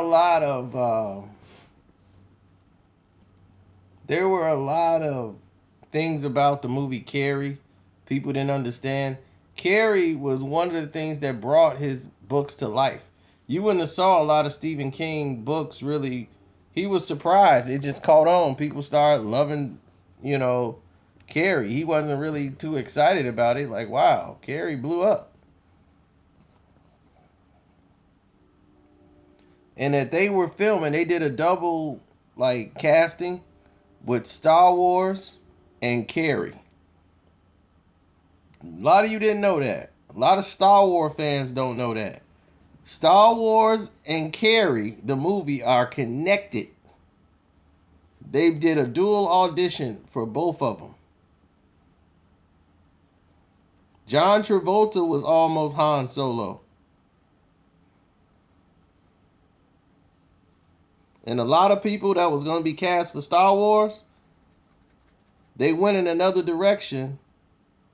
And then they ended up, the guy who's going to play Luke Skywalker, everybody you saw in the movie Carrie was auditioning for Star Wars. And if you look at the cast, you'll see how everybody in that movie was basically the cast for Star Wars. They look exactly like their counterparts. John Travolta was going to be Han Solo. The guy that played in the movie The Greatest American Hero with the curly hair, he was Luke Skywalker. The other girl who played the mean girl, she was going to play Princess Leia. The only person that wasn't on there was Sissy Spacek. She came exclusively for Carrie because her husband was the one of the producers of the film. He worked on the film. And he had her come read for the character of Carrie.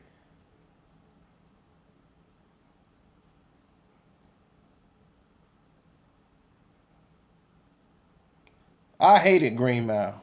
That was just so racially undertoned. They got a innocent black guy in jail and they gonna let him die anyway. No, I mean, just let me die. Black guy who can cure people from cancer and eat it in his mouth or whatever and have flies and all this stuff come out. And he got all these special powers and they still want to kill him. I'm like, ain't that something?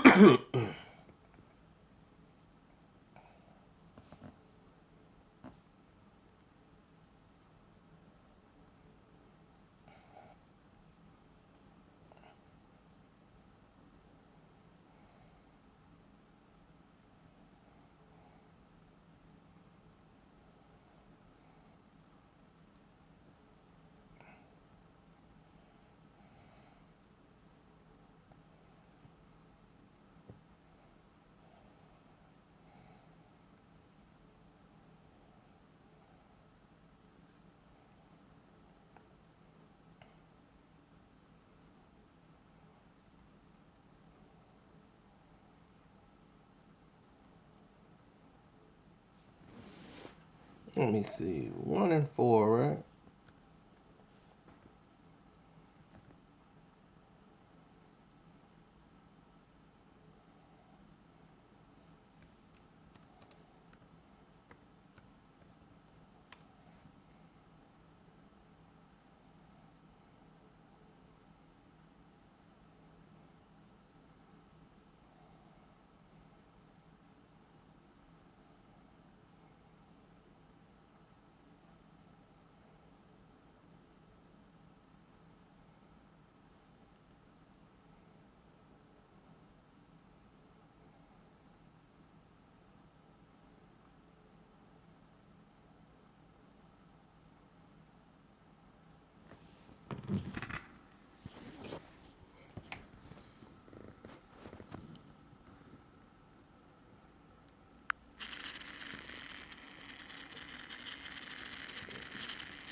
You know, I tried to be King Arthur and pull that sword out. You know, I tried my best.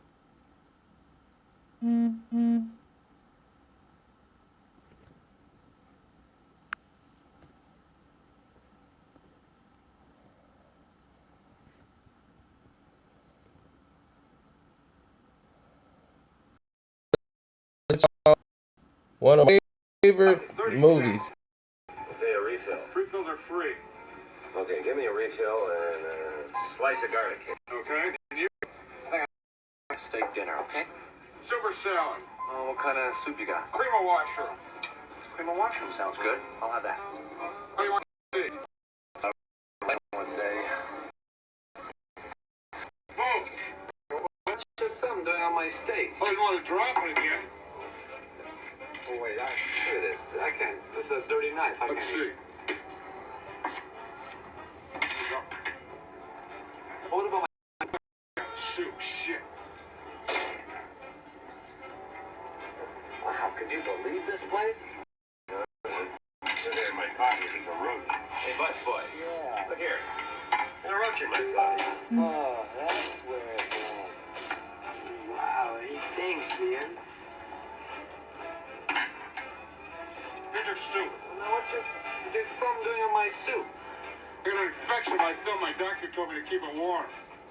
Why don't you take and shove that thumb up your ass? I do that when I'm back in the kitchen.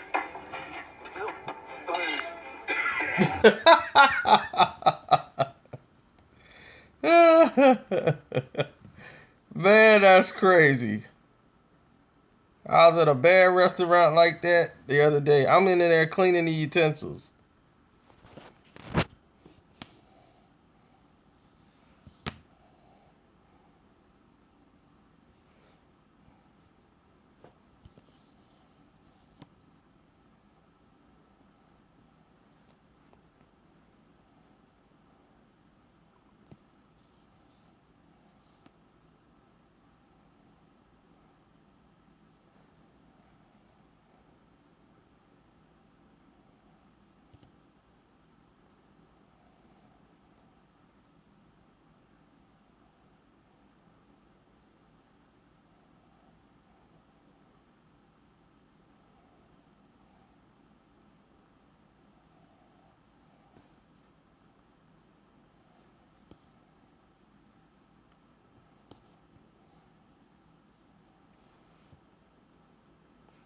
Oh, people love sharing stuff about LeBron on my page.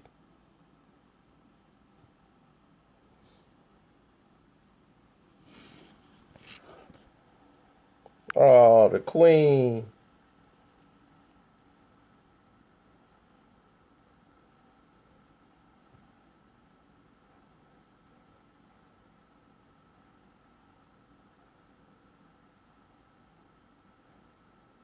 That's a beautiful Haitian goddess right there.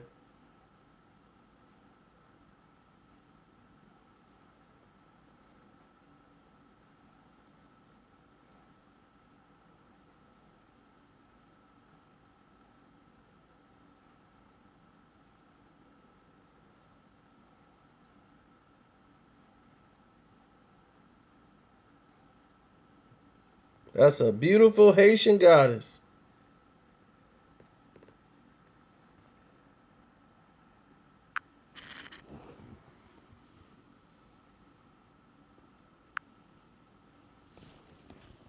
And I look like I was 600 pounds right there.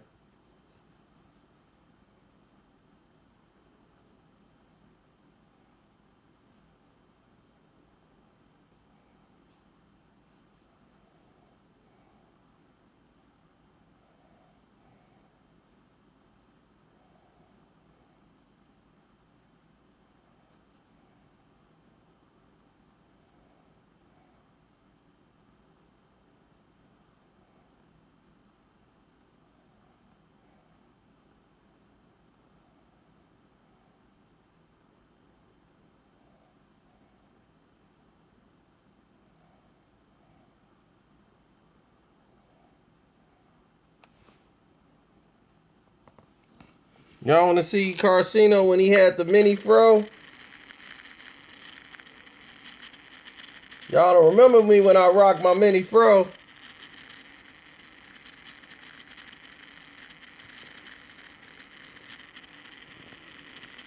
That was during the Christmas season.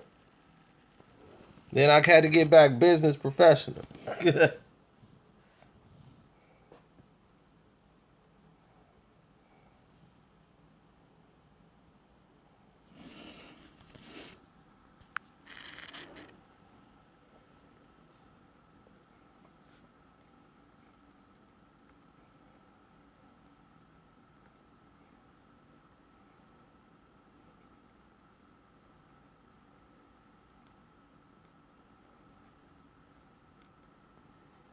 And there he is. The king with the trophy. Oh my goodness. Oh my goodness. Who is that guy right there? Tell me that ain't the king. Tell me that ain't the king. You mean your homeboy look like me?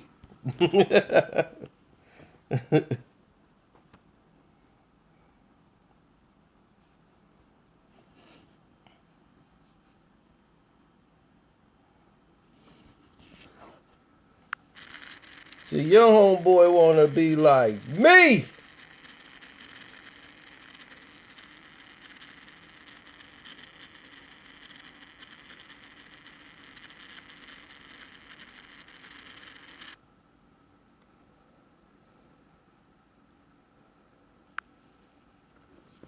Man, Clark out there kicking it.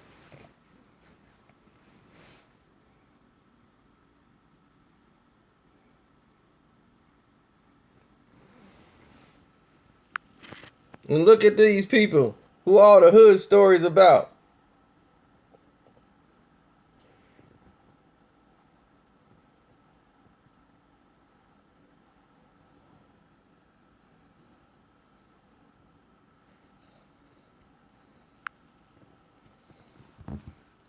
I still got to go back in there and tell this chick about herself.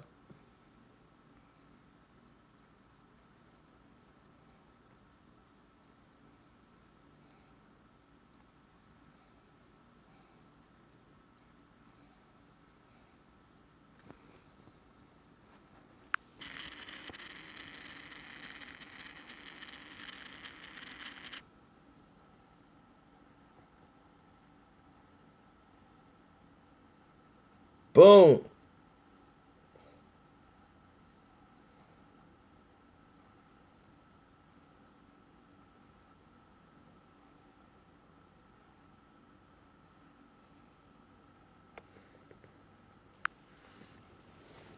Boom.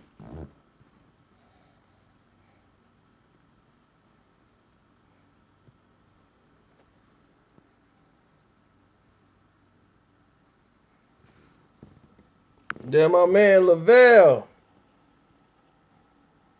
He love the videos I put out. Love my YouTube channel.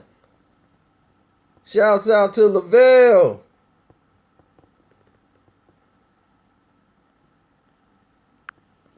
He rushed me. He straight rushed me at the game. I was like, who is this? Did I recognize speaking to him?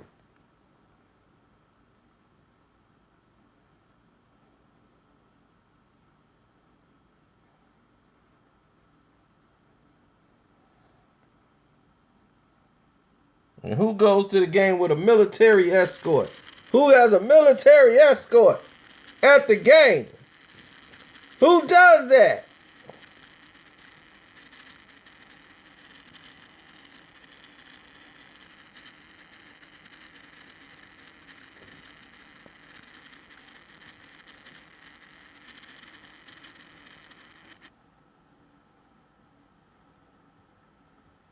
Did this man say I was lying?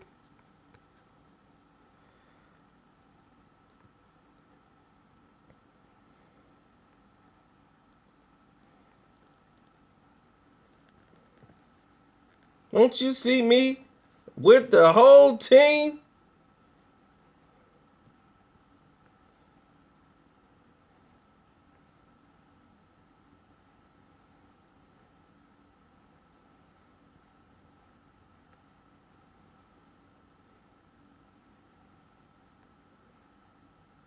Tom Brady?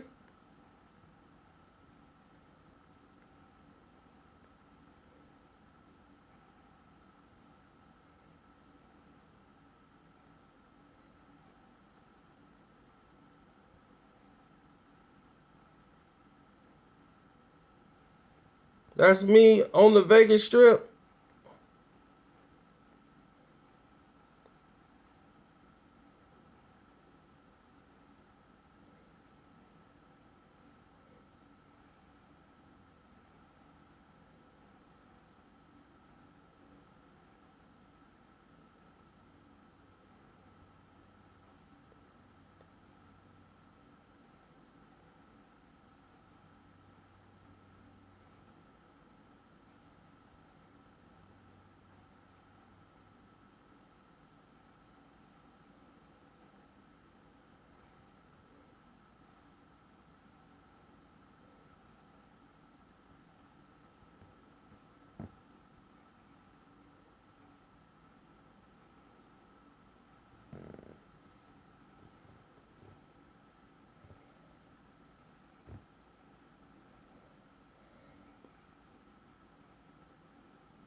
Oh, that's when I got bit by the dog. Rockwaller bit me. I was drunk. And I was playing around with the dog. I had fed him, did everything, and he thought we was playing for real. He didn't know. So he was like, "Oh man, my bad." And I'm like, "That's too late now. I ain't never petted another dog since." Dude, and bit through my doggone arm.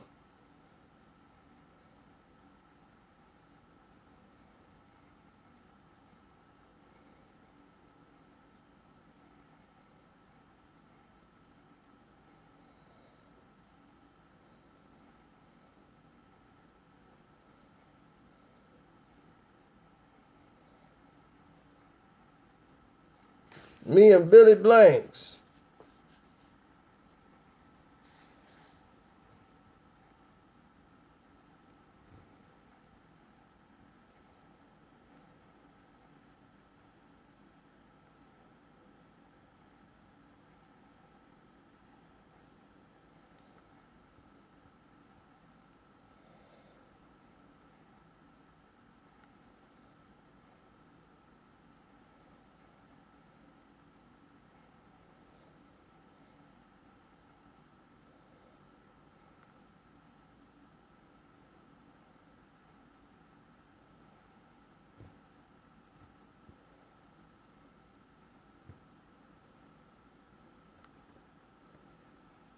Me with my Rue Killer shirt on.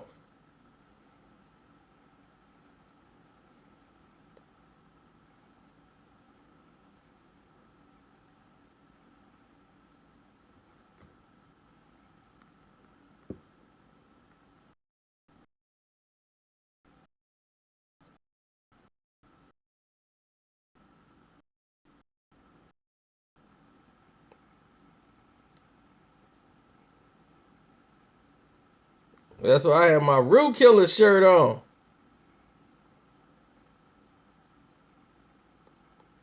See, what I did was I had to play basketball against a guy named Rue. So what I did to mentally mess with Rue, we bet money and played basketball against each other. So what Rue thought he could beat me in basketball. And I'm like, Rue, you can't beat me in basketball. It's not going to happen. But okay, we're going to put the money up and we're going to play. So after whooping him, he was so fired up to play in a rematch. And I'm like, you weren't even close in the first match. So why would I have to fear a rematch? I came in and humiliated Rue. Every time I went out, I had a shirt on where I knew they were going to be taking pictures. And I had the Rue Killer put on there. Rue Killer. I had the Rue Killer sweatshirts. I was passing out Rue Killer shirt. It was so much on his psyche. It had whipped him into a frenzy to take him mentally out of the game for the rematch. I wore a Rue Killer shirt and beat him in a shirt that had Rue Killer on it. And everybody like, dude, you can't lose now. He broke out a Rue Killer shirt.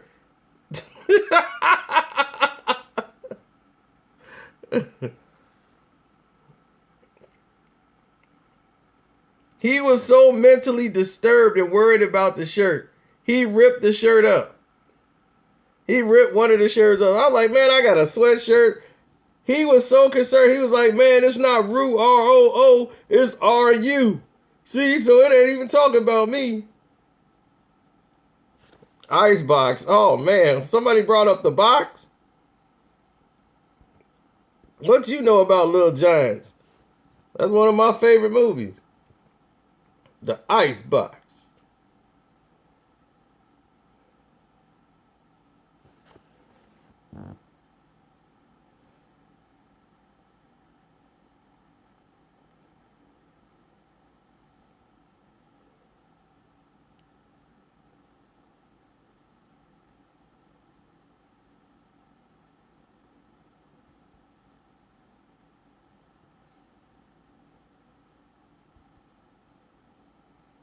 That's at me at a movie screening.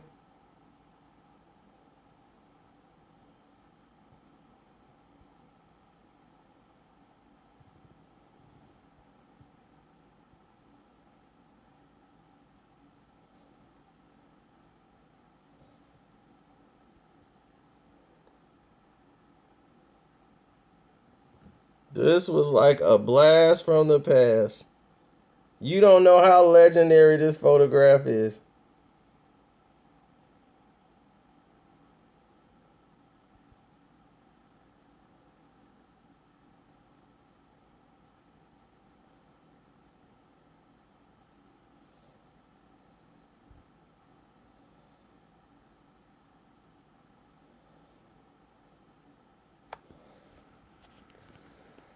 What that shirt say?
Y'all know who that is, don't you? What Junior Miles said. Junior Miles said, everybody shut the F up. There's some growing going on in this mother. Grow! Grow! I command you to grow. You ain't the boss of me. I'm the boss. I tell you what to do. Grow! Grow!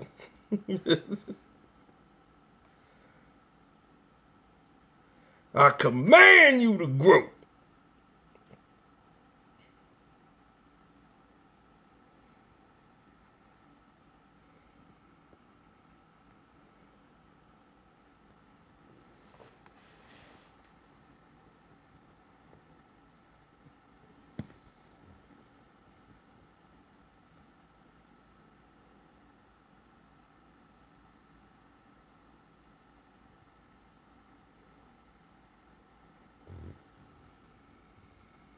Do Cino look fat to you?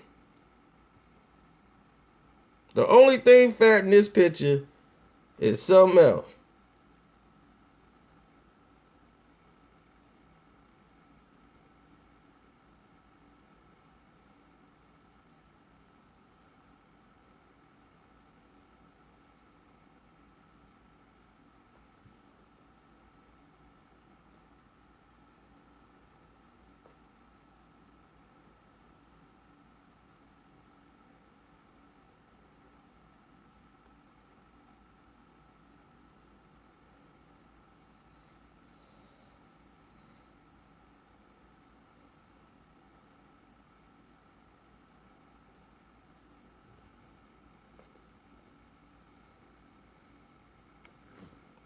Hey, ¿sabes qué?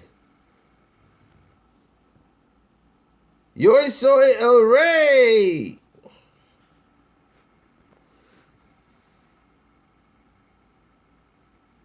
Pinche pendejos.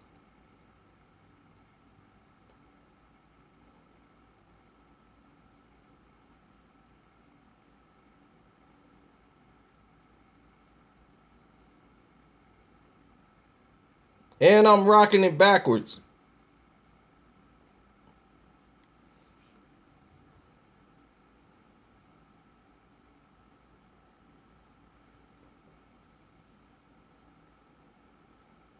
Carcino Alvarez. Saúl Carcino Alvarez.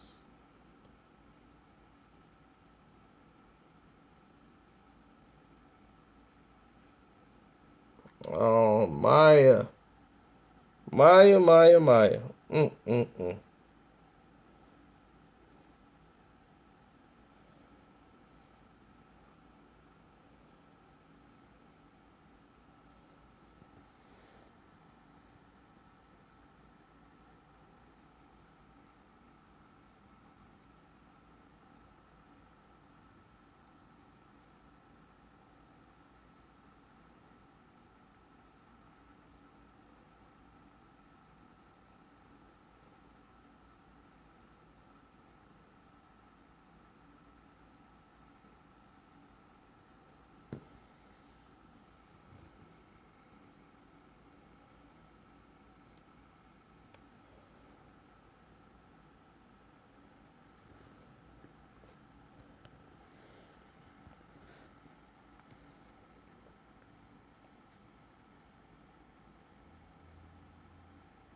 That's right.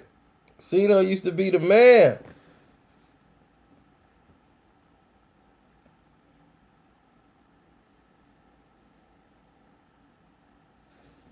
And we'll leave it here. I'm out. Man, homie. In high school, you was the man, homie.